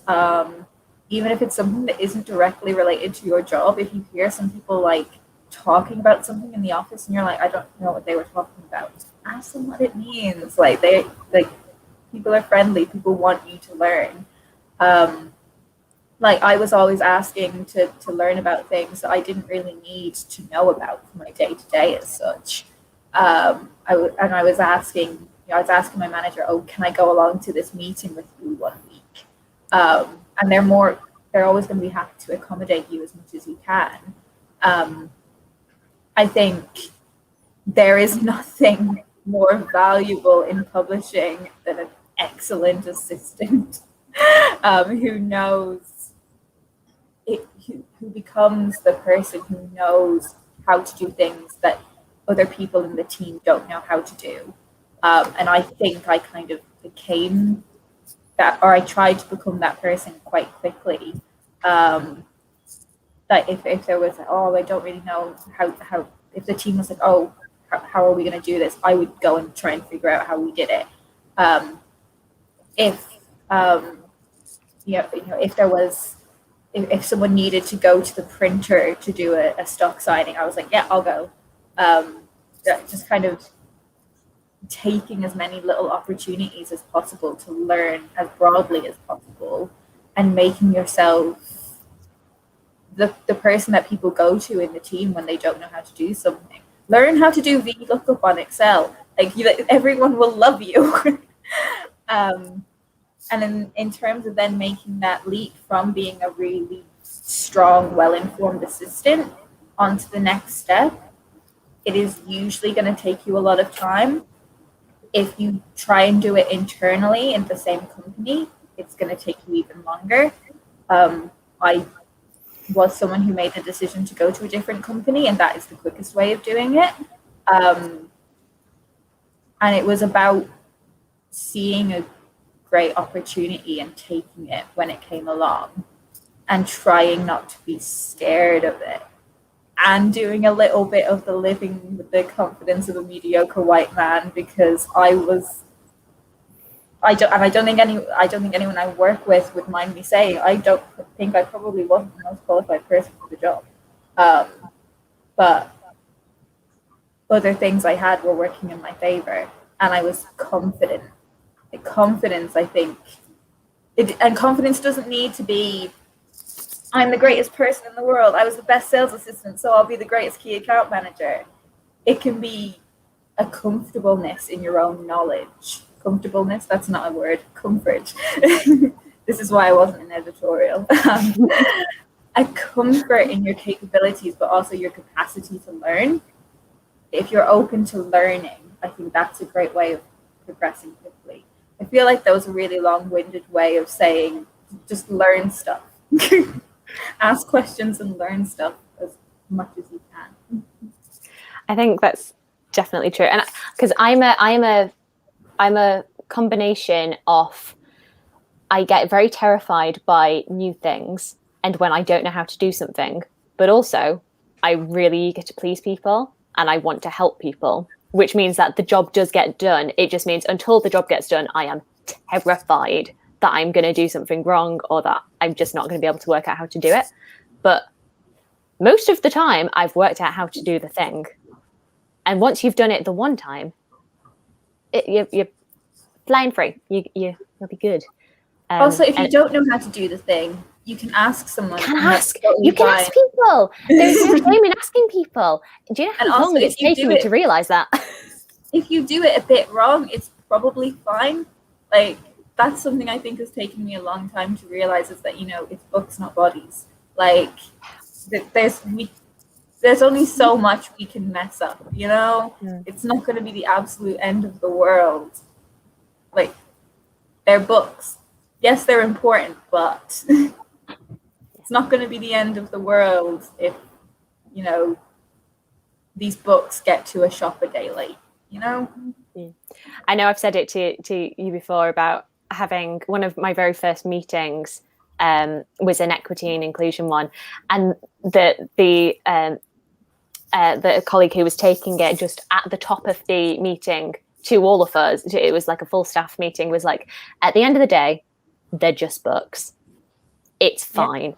And you have to look after yourself first. And I think that's, it's just important to remember that, because it's not like I am saving somebody's life and it's not that high pressure intense. But, we love them, but there's a limit to how much you can really beat yourself up over your job where you're just getting books out to people. Mm-hmm.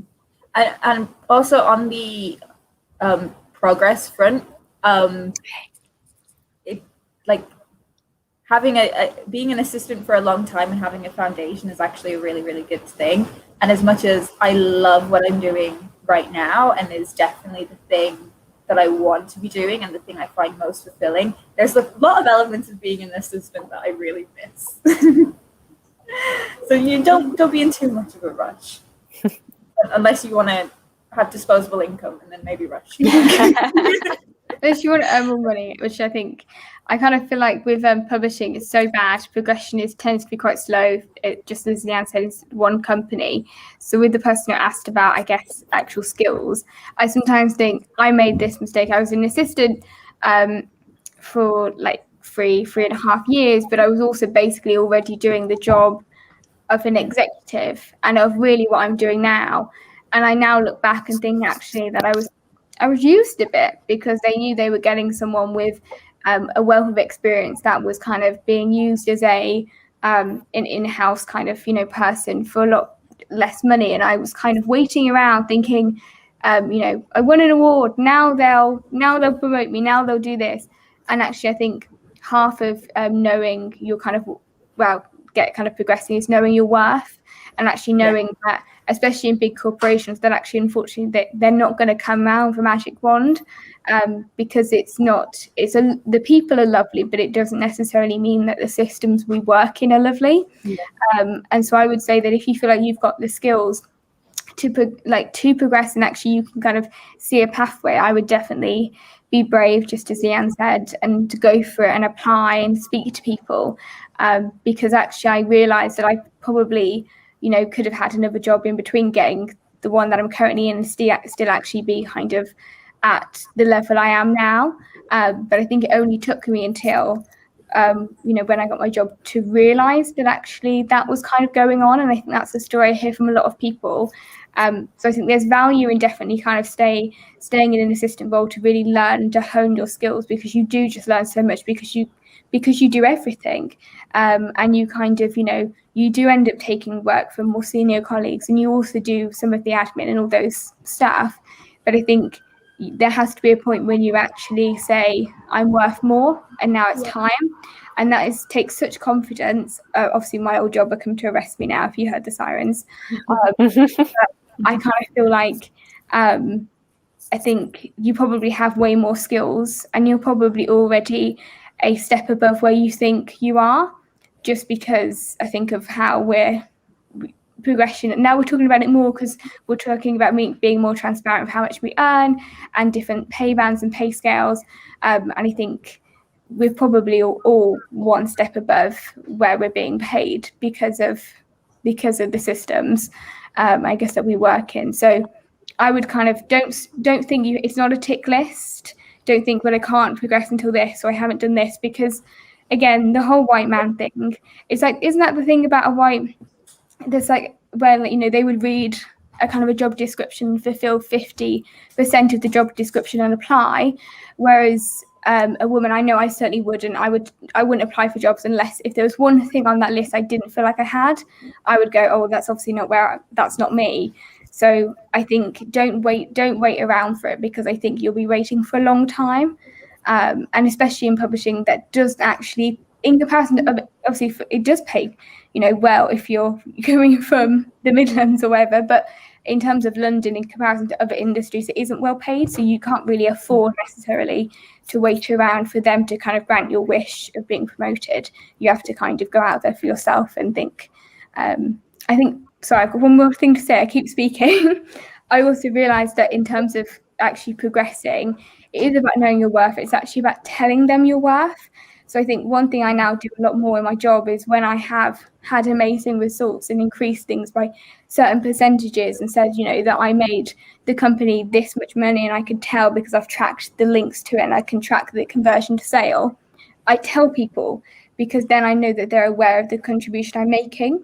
A lot of the time I kind of previously presumed that they would know that I'm making them money, or that they would know that we've increased by this much and our engagement is going, you know, when we're, you know, our return on investment is this. But actually a lot of the times they don't know. Your bosses don't know. The people higher up certainly probably don't have a clue what you're doing. So you need to actually be confident enough to tell them what you're worth and tell them what you're doing.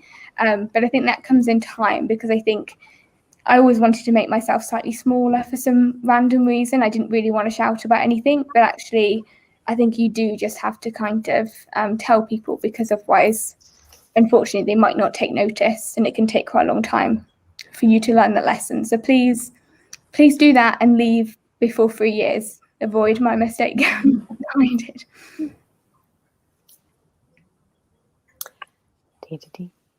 Okay.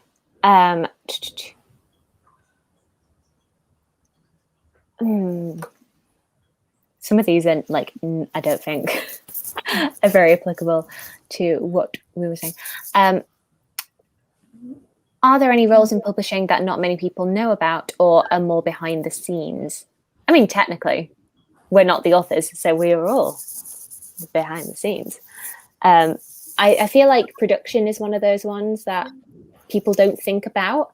And I know we've mentioned already, Eleanor's YouTube channel, where she brings in a lot of different people from different sides of the industry and like jobs that I hadn't heard of, definitely, that give you a bit more.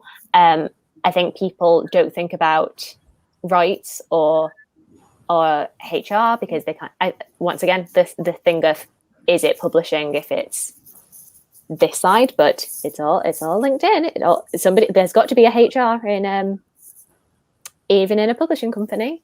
Someone's got to do it. I also feel like I didn't think much about sales before I started applying for stuff. I'm just gonna like Leanne. Hey. Sorry. No. I think my internet's your cutting job out an awful lot. Aww. So I'm just trying to fix it. But yeah, were there any others that any of you thought should be highlighted? You can say no.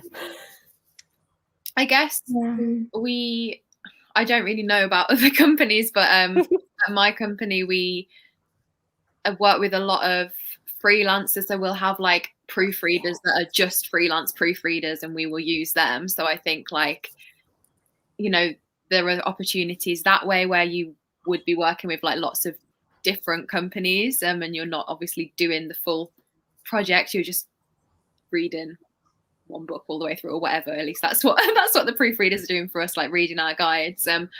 Obviously I don't know how you go about getting set up as a freelancer. I imagine it's quite difficult, but obviously if you've got those skills, you have experience in that, then that could be something to sort of look into. But in terms of actual departments, I think like the ones we've covered are the most underrated. Yeah, I feel like just at any company, I guess there's always going to be like, you know, there's always going to be IT. If it's a big company, there'll be IT, you know, HR, finance, you know, accountants, everybody really. There'll always be people who want to work in publishing, and they'll kind of find different routes in, or, you know, or maybe they just kind of, they like books and they, you know, they really want to be an accountant, and so they're working accounts in a publishing company. I think there's lots of different jobs. I think the freelance thing is really interesting because I've seen like maybe more in maybe what you're doing, Charlotte, and actually also with kind of any nonfiction kind of image researchers and all that kind of stuff, which I haven't like personally dealt with. But even kind of one thing that I love on our saga books, we often like get, you know, photographs of women, you know, to fit these kind of, you know, Victorian sagas, or kind of a 1940s housewife on a cover of a saga novel, and we'll have particular photographers we work with for those shoots, and we'll have then the same women, and HarperCollins, quite a few, even the editors have been on the cover of a saga book because they needed someone to be on the cover. So little things like that. In photography, there are particular, you know, designers who will also just do book covers and just do book photography. And I think in kind of the content creation side, now we're seeing a lot more people, you know, like TikTok is such a big kind of revenue stream now for publishers, or kind of a way to get in. That content creation is also, even though it's massively competitive, but a lot of the images, one thing I didn't realize, in big corporations, so many of the images that you'll see, so the assets on social media, they're nearly always actually freelanced out. A lot of the photography you'll see actually won't be taken in-house either. So there's lots of room to different kind of creative backgrounds, whether that's photography or videography. You know, people always kind of hiring different industries. It's not just in-house. There are so many kind of freelance aspects. But I think there's lots of different ways people kind of get involved. Or join marketing, where the best people are, just saying. Join sales. Nobody ever wants to join sales. I'm scared of sales. Really actually intrigued me because I'm so scared of numbers. So the whole concept of sales, just like, even though I know you're probably not, you know, you're sorting out maybe, well, Kindle for ourselves, like Kindle promotions, getting the book bubs, you know, looking at pre-order stuff. But the idea of kind of, I always thought I'd be terrible at something like that, but actually now I understand there's a lot more to it than, you know, maths, which is kind of what my perception was. Yeah, I mean, there's never going to be any kind of complicated maths. Like a lot of it is just knowing what Excel formula you need to use, and it's usually just multiplication, addition, subtraction, division, and that's kind of it. In what I do, I think there's a little bit more, because in special sales, I'm like making products. So I'm doing like the whole kind of, profit and loss from kind of start to finish. But I would never discourage someone who's a little bit unsure of maths from going into sales, because it's all stuff that you can be taught on the job. And I think that's another thing when it comes to, getting into publishing. You don't need to know how to do everything right away. If I had a new assistant come in, I can teach her how the spreadsheet works, I think, I thought, because I'm not absolutely fantastic at using Excel and all the formula and all that it'd be completely rich. I feel like as long as you're not completely lost at looking at a spreadsheet, and you know how to input numbers and making sure that you don't completely crash the thing, I've been all right, at least on my side. Though I have, when I got my first sales reports in from our sales team, I did look at their spreadsheets and I was like, oh, I'm so glad that's not me, because I don't understand any of this. Mine is literally just putting numbers in and shifting data around. I think every so often some places will say that they require you to have like an intermediate level of Excel, and then when you actually speak to the people who are your superiors, they do not know how to use it any more than you do. So I think it's all just a lot of talk around Excel sometimes, and nobody actually really knows. Like, the amount of times on a job where someone has been like, oh, you can do this, and I've been like, oh, I'll figure it out, and then I watch a YouTube video. Like, yeah, and we've all done it. It's less, do you know how to work this thing? It's, do you know how to work out how to do the thing? Can you adequately use Google to find the answer that you're searching for? Okay, can I have just a second to have a rant about one job? I had a sales assistant interview for a job where, when they turned me down, the reason they gave me for turning me down was that I didn't have Adobe Creative Cloud experience, and they wanted somebody who could use like Photoshop and Illustrator. I don't know why I need that for a sales job. Maybe you can highlight that to me. But no, I don't know why you would. I spoke about this to my friend who is a graphic designer who has been using Adobe Creative Cloud for like years and years, and she was like, why on earth do they expect you to have that? And I feel like I saw a lot of jobs where they were asking for you to be able to use Photoshop and Illustrator and other things on the Creative Cloud. And then you'd look up how much that costs. Yeah. And it's £49 a month. Yeah. Lie. How? Because I remember thinking I lied so much. This isn't good. When I just always think that I'll be able to learn it on the job. I'm a bit like one of those kind of the actors who say they can horse fight, and then they find out they're like on a Western film and then they've never ridden a horse. I put down Photoshop, all this stuff, because I knew that I'm like quite creative leaning. I can kind of get to grips, but I've never ever had a computer that I had, because it's like 60 quid or something ridiculous. So I never had any programs like that, but I knew that I just watched loads of YouTube videos, and I got like what I would suggest in getting is like the 7-day or however long the free trial is of Skillshare, and just watch. Like I did that with Facebook advertising as well. I said that I can do Facebook advertising, and I have kind of done it, but I've kind of I'm not necessarily confident in it. So I just watched loads of people go through how they set up campaigns on Ads Manager. And so I never said that I was like skilled in it, but I said, I understood it, or I knew what it looked like, because often it is just kind of feeling comfortable. So people might not want, you to be able to sit down there and design something, but they might want you to be able to feel, that you know what it is even. But that sounds like an odd one, because also, as you said, all the kind of the people higher up, at this point we're all like reminding people how to share their screen. So I'm not really thinking that. So I am just going to take a second to put my light on, because I'm realizing I'm quickly disappearing. You can now be nosy behind the chair. Yeah. There's books there. There's a trolley. Of course, there's a trolley. I've got a trolley. I've got a trolley here. I really want a trolley. And she's back. On that note of pretending to know how to do things, I had a conversation the other week with someone who is very senior at her company, and she shared a story with me about when she had one of her previous jobs. She just pretended that she knew how to drive. Right? They gave her a company car, and she didn't know how to drive. So she just learned how to drive then. Doesn't it? It makes me think of though that the author who's the woman in the window author. Obviously, for various things, for various problematic reasons, it came out that he had kind of made up quite a lot of stuff, and why he did that is kind of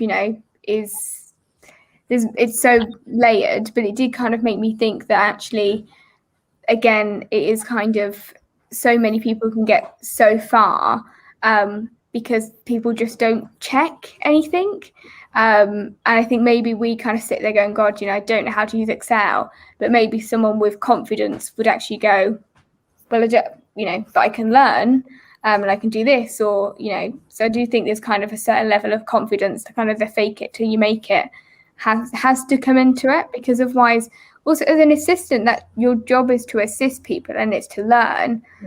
The expectation of you coming with a full set of, because then you might as well go for an executive role. You might as well go, if you've already got all those skills, you might as well go for the job up. I think you're there to kind of learn. I mean, you're never going to be making tea. I think I thought that maybe I'd be making tea or something kind of, like it is in Devil Wears Prada, and that wasn't the case either. I was like running the whole social media.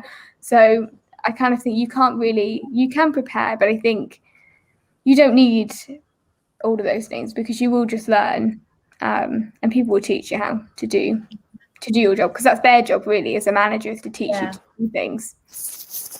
And I also found it was the other way around, that often like my managers would be like, oh, she's doing a lot, she can have a cup of tea, here you go. I love that.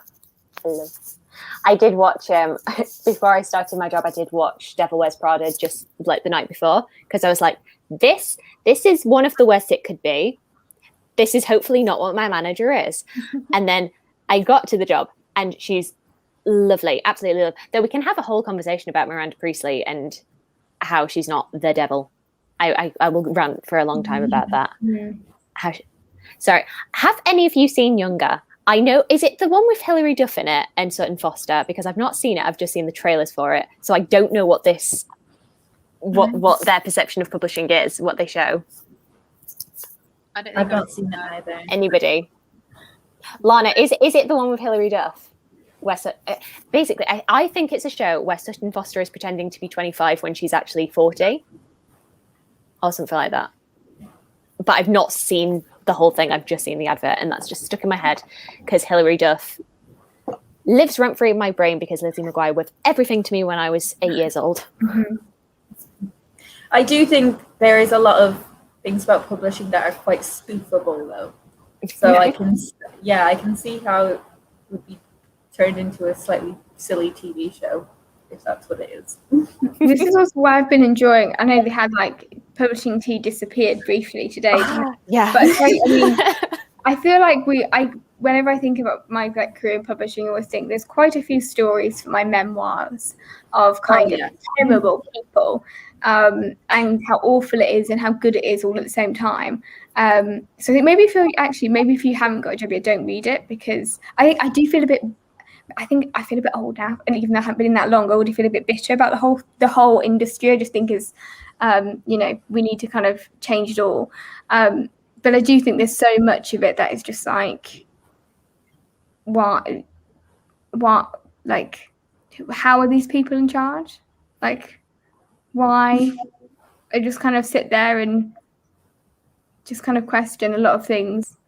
But that can be a good thing too, because I think half your job, especially is when you're kind of junior in a role, is to kind of shake things up a little bit and to challenge and to maybe have difficult conversations at work about, why you only publish white people. Do you know what I mean? You can be that person to bring in those questions. But yeah, I feel like there's so much of publishing which is like Devil Wears Prada in lots of ways. And I hate to say that you have to go through it to get the experience, because I really wouldn't want anybody to have to go through that kind of, way of working. But I do hope that when we're like, you know, the next generation of like, you know, senior management or kind of, you know, exec board, not my dream, but the dream, you know, the supposed dream, that maybe that, you know, we kind of change the industry as we go on. I do hope so.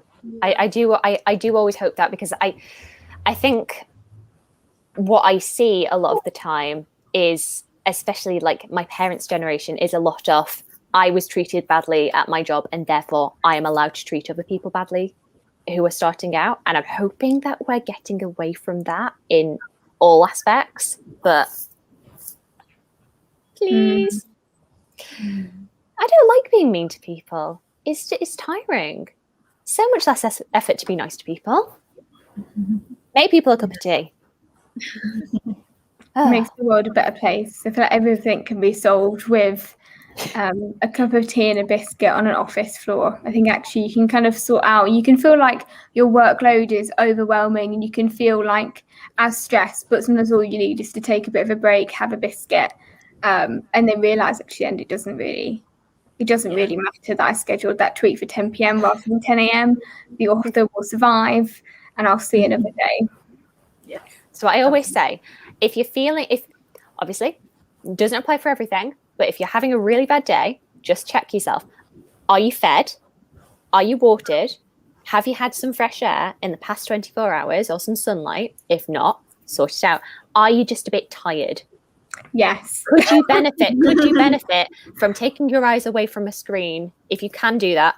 Or, if even better, can you take a nap because you're working from home and maybe you can take a nap on your lunch break? Work from home nap. I've not had a nap. I also haven't had an afternoon shower. One of my friends keeps saying that she has an afternoon shower and I haven't had one. I feel like I'm cheating myself a little bit with my lunches, because when I'm at home, working from home, I do tend to film in my lunchtime because the light is just so much better. But then I get to it and I'm like, I have been doing a thing when I feel like I should have just like turned my brain off for this lunch break. I'm there watching Too Hot to Handle while working, and on TikTok in my break time. I always am so overwhelmed by people who film on a work day, or just film in general, because I'm no good at doing that anymore. I'm tired. I feel old and tired, and I just want to sit alone and just watch. I love reality TV, so what I really just want to watch is Keeping Up with the House. Keep Up with the Housewives, Keep Up with the Kardashians, and Real Housewives. That's what I want to do. But also, I now, because I have ADHD, I realise that actually in order to work, I do just need to have something else on at the same time. I can't concentrate on one thing. So I'm always like kind of doing my emails about kind of, you know, a book while kind of people are about to kind of like have sex and Too Hot to Handle. So it's a bit like whether it's work appropriate, but I'll never be able to go back to an office because I'll be used to having like, you know, the Keeping the Kardashians film like their little theme tune every half an hour accompanying me. Absolutely, though, because unless I am like writing some sort of copy or like an intense email, most often I've got an audiobook in, I've got a podcast in, I've got something occupying my brain, because I cannot be taking a load of post and franking it just with my own thoughts. No. But that's totally possible in an office, though, like audiobooks and podcasts and stuff. Because I think also a lot of the time I spent as an assistant was in like a mail room by myself, posting things for hours. You can absolutely listen to things while you're working. But the thing I've started doing is just singing and dancing quite a lot. And I don't think that's going to be acceptable. Maybe on a Friday afternoon. I don't know. Maybe I'll start doing dance parties on Friday afternoons. We'll see. The time when my housemates are out and I'm working from home, I am just like humming so many musical theatre medleys. I'm gonna have to catch myself that I'm not doing that in the office. But I also, again, this is me watching like various TikToks. I sometimes wonder whether like all these TikToks came up about how like how corporate culture was like, you know, like the meetings, how useless some meetings are. Not all meetings I actually quite like my meetings with my authors and stuff like that. But I do realise that so much of this stuff are like in terms of an office job, not necessarily even in an office or working from home. We all collectively go like, isn't that terrible? Like, why are we doing that? So I'm just like, if we all know it's bad, why are we still here? Why are we still, if we all know this could have been an email rather than a meeting? So I do wonder if it will change like how we, because now I am going to be remote fully after the pandemic, and that was like a decision that I made when I took this job anyway, because I just thought my mental health is way better. I feel way better about myself actually when I'm not in such a strict kind of office environment. But I do wonder if the whole thing will just change how we're working and how we're, you know, because we are kind of allowing, hopefully, I do feel like my working days are way even longer than they were in an office, because at least at the office I could tell it had gone dark, and if I could see the lights across like Tower Bridge, it was probably time to go home. Whereas now my days are longer because I'm just commuting from my bedroom to my living room. But I can also have a cat now, and I eat better lunches and things, because I'm not so, you know, weird about eating in the office. So little things like that for me have made my life way better. So I do wonder how much will, you know, whether actually you having your dance party is important to your well-being, or, you know, having that time to be able to just be free and not feel kind of like in an office when you still have to present yourself.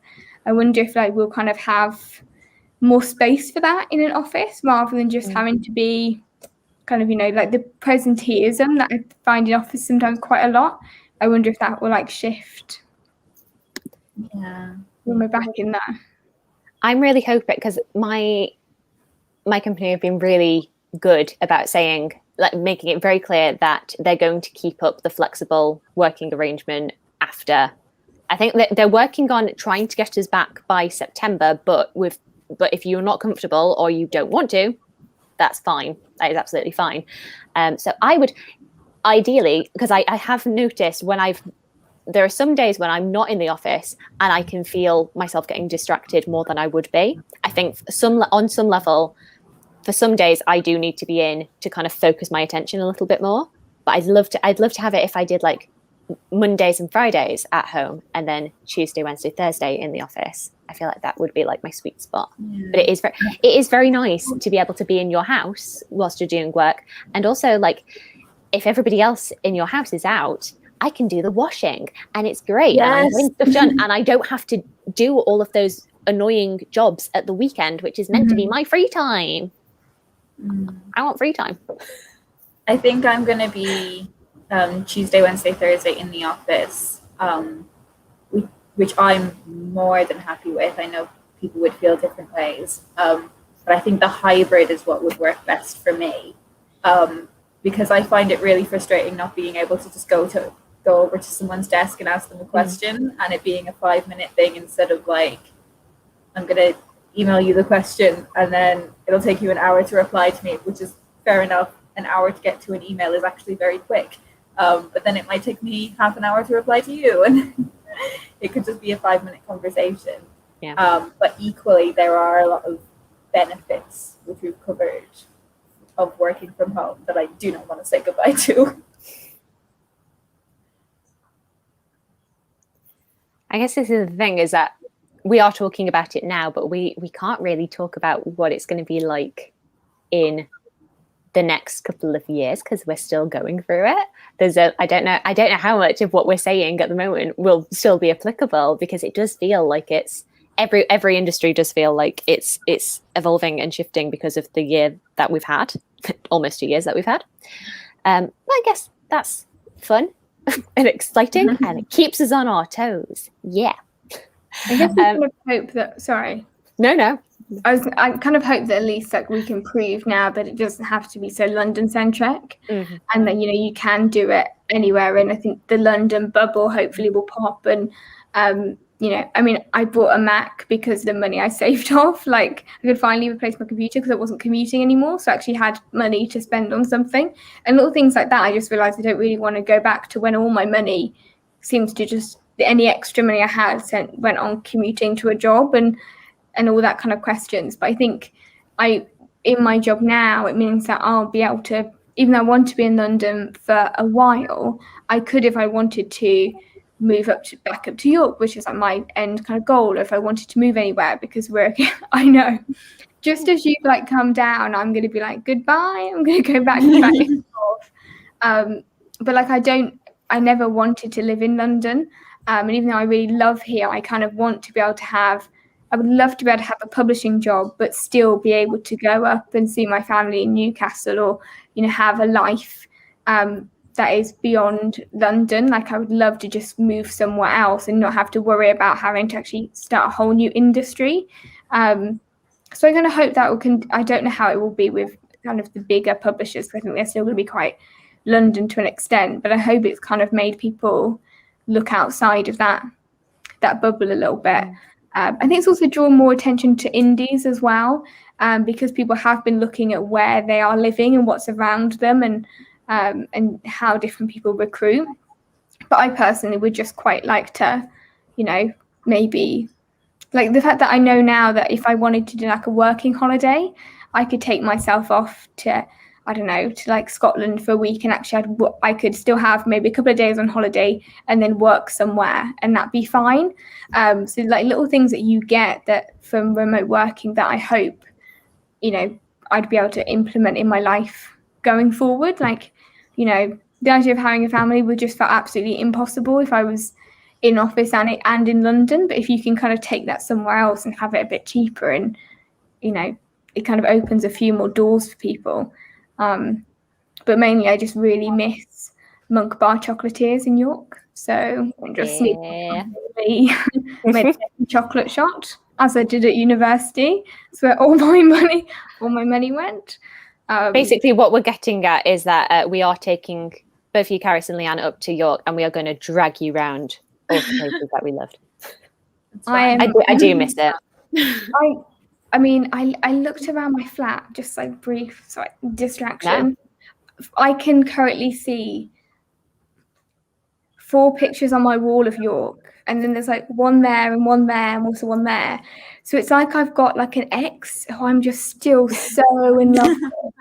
Like it's probably the biggest love affair I ever have in my life. Oh my God. Yes, forever.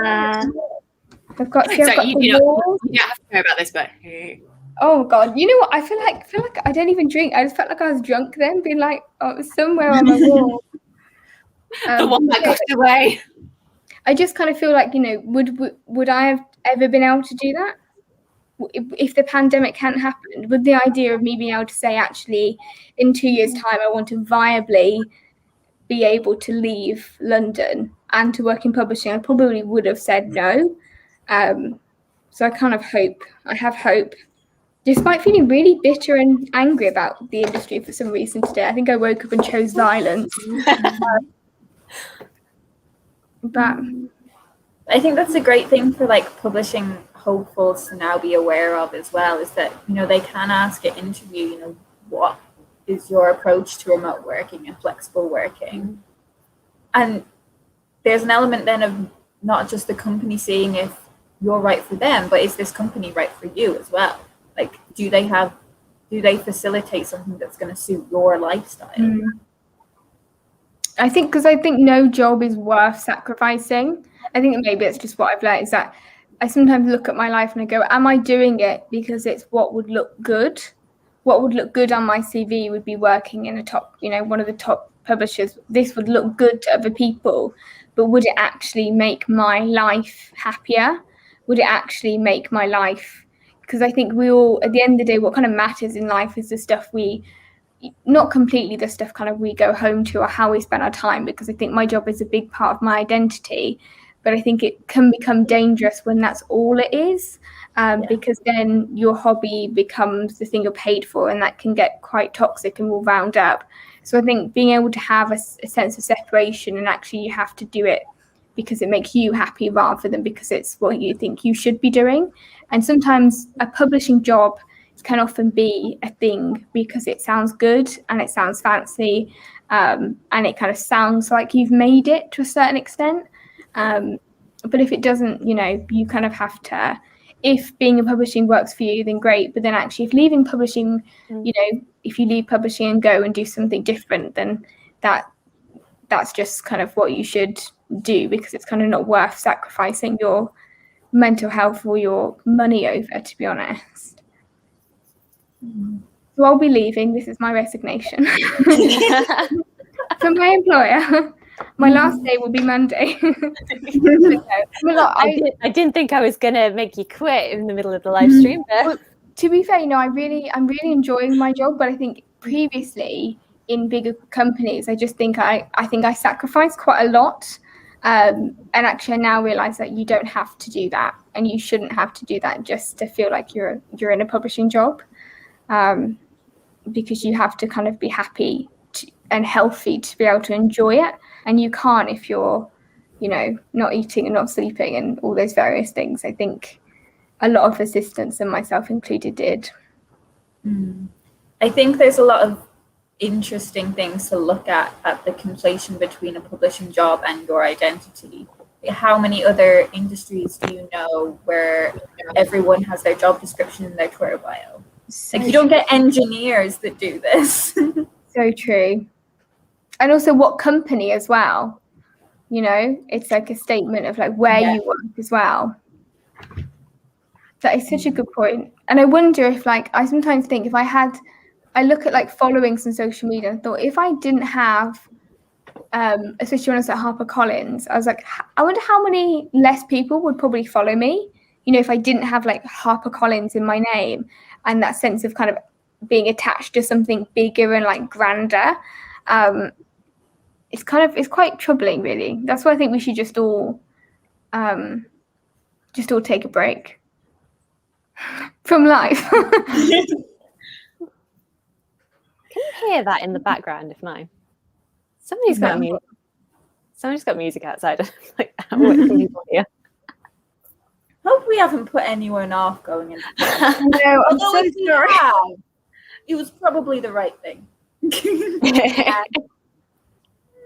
It's always good to know. You got to be informed. But also, I think, when you can tell, I always wanted to be a teacher, and everyone told me, don't be a teacher because, it's full of paperwork and all that stuff. And even though I didn't end up becoming a teacher, I think when you are starting a job, you are so full of hope, and that is exactly how you should be.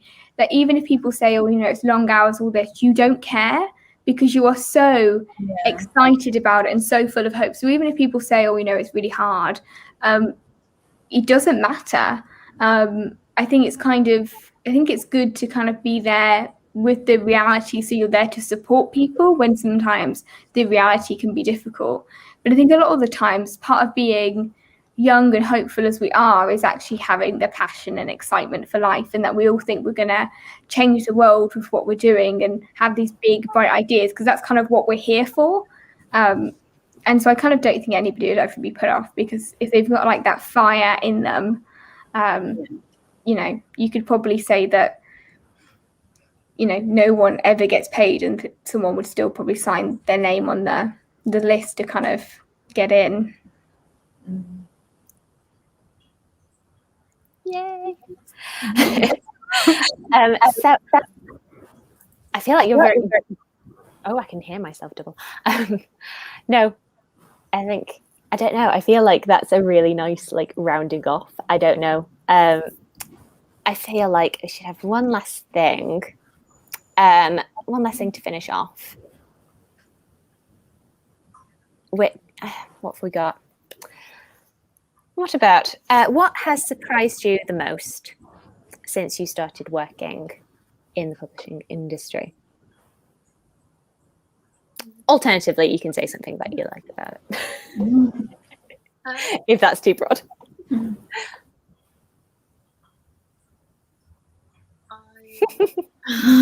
Just looking at your looks of despair. Literally everything that I've ever done has disappeared from my mind. I guess I think with edit. So when I was applying for internships and stuff, I was directly looking for like marketing, that sort of thing, because that's what I thought I wanted to do. And then I just ended up getting offered an editorial role and didn't really know anything about it. So I think the thing that surprised me the most about editorial is I very much had the idea that it was just about like spelling and grammar, and that's all you did all day, every day, reading, correcting some commas, that sort of thing. But I think there are so many other skills that you have to bring to it as well. Like in terms of the actual editing, it's not just about precision, it's about like the thing as a whole as well. At least in my job it is. But then you also have to be so good at like relationship management, like working directly with authors and working with all the other people in the company as well. And I think if you're really serious about getting into editorial, then maybe, watch videos of interviews where people put it a lot more eloquently than I am right now. But just to get like a broader idea of exactly what is involved, because I think that was my biggest surprise, just like how many things that I had to do when I thought it was just going to be all fun and reading all day every day. That was definitely the perception that I had. Yeah. And to be fair, when I did my editorial internship, a lot of it was just looking at the unsolicited manuscripts all the time, and then a few meetings scattered here and there, which I don't think is what, at least from talking to my editorial colleagues, is not what they do. It's all a ruse. Get more people in. I think the thing that probably surprised me most is probably also the thing I like most about commercial fiction.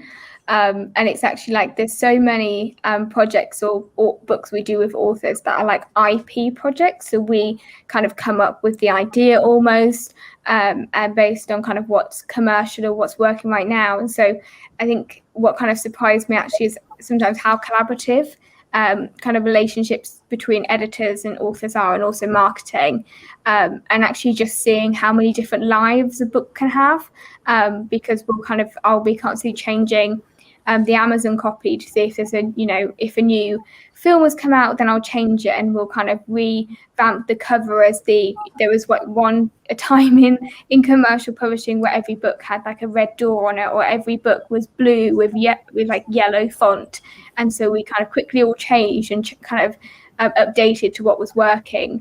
And that kind of speed and kind of looking out for the market I find really interesting, and I wasn't quite aware that it was so self-conscious of itself and of the market.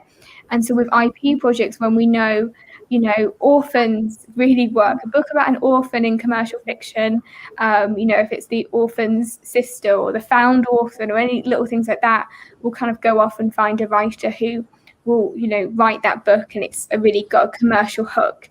And even though that can seem a little bit cold and capitalist, but it's actually sometimes what I really like about kind of commercial fiction, with just how kind of reactive it can be and how it's constantly changing. And a book has lots of different lives, that it's not kind of it just the book is delivered to you, you do this to it, it goes off, and we're always kind of constantly learning and trying different stuff. And so I think especially in digital fiction, it's quite people want to try different stuff all the time. And I thought maybe it was a little bit more traditional and a bit more kind of old in lots of ways, but actually I'm quite surprised how much it looks out for its own trends and to kind of be fast moving rather than all a typewriter or something random.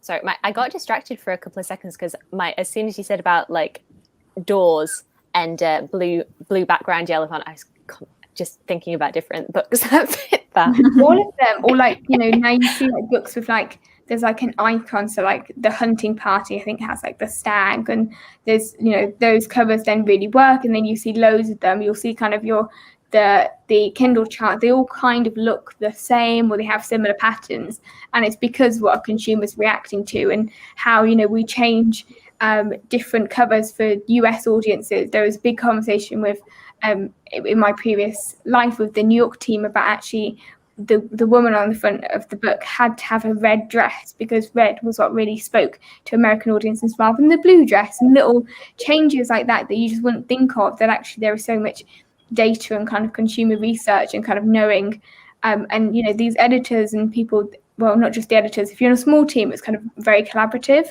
but they can kind of come up with a book that is really commercial and has all the hooks in kind of the copy lines, in the book itself, in the way that all the shout lines work. And I just kind of find that fascinating, with the fact that it doesn't kind of, that I guess we have as much impact in like input as we do. I kind of previously thought it was just an author sitting by themselves and they fully developed, like, you know, delivered everything, and then we just published it, rather than actually there's so much kind of commercial insight that goes into making it, which I guess was just not me knowing how the process worked. I think there's a few things that have surprised me. The first of it, them being like how small the industry is and how everyone knows everyone. Also, how little I care about signed copies now. But I think that the third one is just, especially from a sales perspective, is the amount of opportunities that you have to sell certain books. You know, the places that we think of initially are like, you know, Waterstones, W.H. Smiths, which are really important and incredible places to have books in. But, you know, there's also the supermarkets, which are hugely important, particularly for commercial fiction. And me, like, working in special sales, which I feel like is even more of a niche within sales. You know, there's like Aldi and TK Maxx, and there's like niche sort of baby shops, and I've sold books to the Premier League before, or Ocado, like these really weird places that you don't think that you would be able to sell books to, and you can. Oliver Burness. Sorry. I've just been in there. Supplied by All Sorted, which is an issue that I come up against a lot. Sorry, I just walked over you. But there is, and you know, places like Urban Outfitters and that kind of thing, that are, there's really creative ways to think about sales. And I think sometimes sales is looked at as one of the lesser creative aspects of publishing, but there are so many different creative things that you can do. Or you know, you can make entirely new products. Like, can we take these 5 children's board books and put them in a cardboard container that is shaped like a train, and then that's a whole train box set? Like, can you repurpose old content in that way to make a whole new creative product? So I think I didn't realize, I think I was really surprised by how creative sales is. That would be my main one. I think for me, something I've not really mentioned too much, which I thought I was going to mention a lot more, was the fact that I'm in academic rather than in trade, and like the differences between them. I think maybe the reason I've not is because I'm only 4 months in. I'm still learning a lot of the differences, and I've also not, because I've been working between just being at the office or just working remotely. I've also not had as much of an opportunity to see like all these different publishers in action. Like, I've not been able to go to book fairs and have a lot of that like community building and seeing how everyone jumps off of each other. And I feel like I'd always been told it's like academic publishing and trade, and ne'er shall the two meet. And also because whenever people have been talking about getting jobs in trade publishers and trying to jump over from academic, it does seem to be really hard to do. So even if you are working as a publicity assistant at an academic publisher, that your chances of getting the same job at a trade is somehow made harder, because I don't get it. I don't understand it at all, because to me it's like, well, you are doing a lot of the same work. Why is this an obstacle? So I don't know. I don't know where I was going with any of that. But anyway, what has surprised me at the moment is that I'm actually very, very comfortable in the academic setting, and I didn't think I would be. At the very, very least, something that I am thinking right now is that even if I did want to try and get a job, say in London, if I wanted to try and work for a trade publisher, I definitely wouldn't want to do it in fiction. I feel very, very comfortable in non-fiction. And I don't know. I don't think that crossed my mind at all when I was initially applying for jobs. I think whenever I saw a non-fiction imprint job offered, I'd be like, that's not as fun. But actually, I kind of love it. I really love the non-fiction, and I really like thinking about how to advertise that, how to publicize that kind of thing. So that's just been fun. It's fun in the few months that I've been here, being able to work out where to slot in and what I like about it and what I don't like about it. And I get so excitable. About being able to send emails to people. I sent stuff to BBC History magazine, and I was like actually buzzing about, oh my God, I might actually meet these people. I know, I'm going to get so bitter and jaded. But at the moment, it's fun. We will see. I've not done a full season yet, so I've been on the cusp of the end of the spring line and starting to go into the fall stuff. We say fall because it's an American company. Anyway. But yeah, we will see where I am like in a few months from now.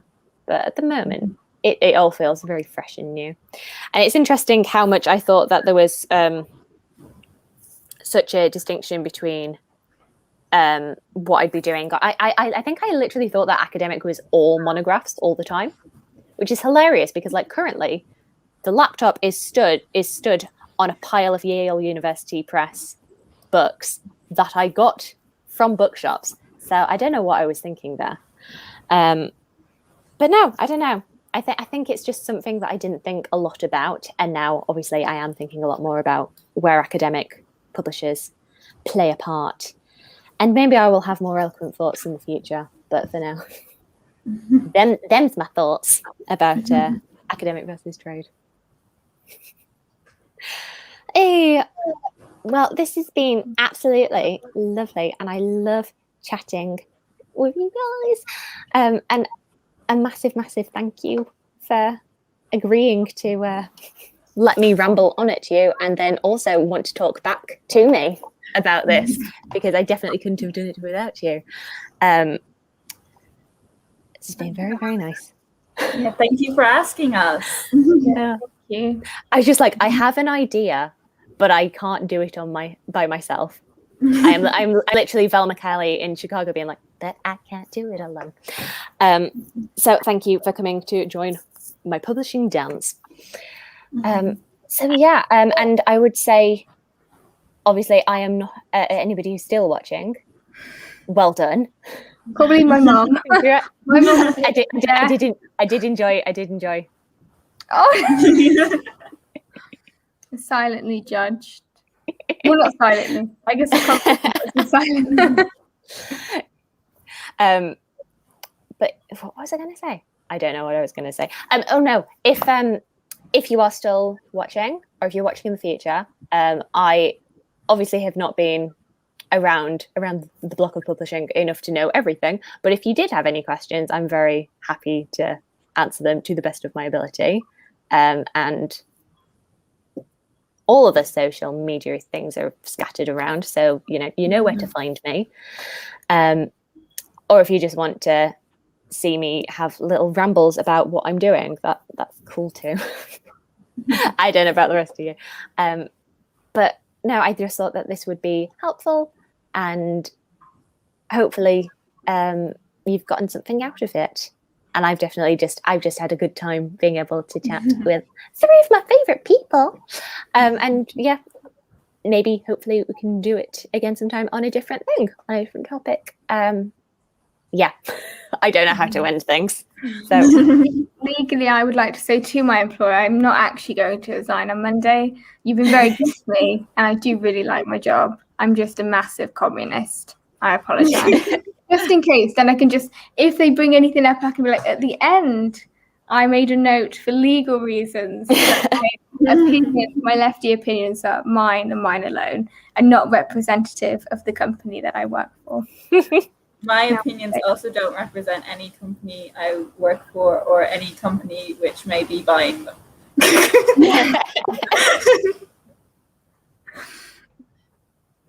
Yeah, dear future employers. Harry's hold on to everything that she said. Yeah. Because what I love is at the beginning I was like, your social media is a portfolio, and then I realized I said about like male masturbation at the very beginning of my dissertation. Then I was like, I think we should just the whole industry is like really rubbish. We need to change it. And then I'm like, so yeah, the whole thing, Claire, you said about your social media being a portfolio, saying stuff like that maybe doesn't help. Maybe that's not the highlight of my portfolio. But I mean, Coiny reads Destroying Careers 1 at a time. Yeah, I know. Will I be cancelled in 2 years' time? Well, on that lovely note, I think we will wrap it up now. We will end the broadcast, but obviously we'll still be around if anybody does want to chat, and if you want to chat at the end of it. But thank you everybody for watching. Been a wonderful audience and great to see you. See you later. Bye. Bye.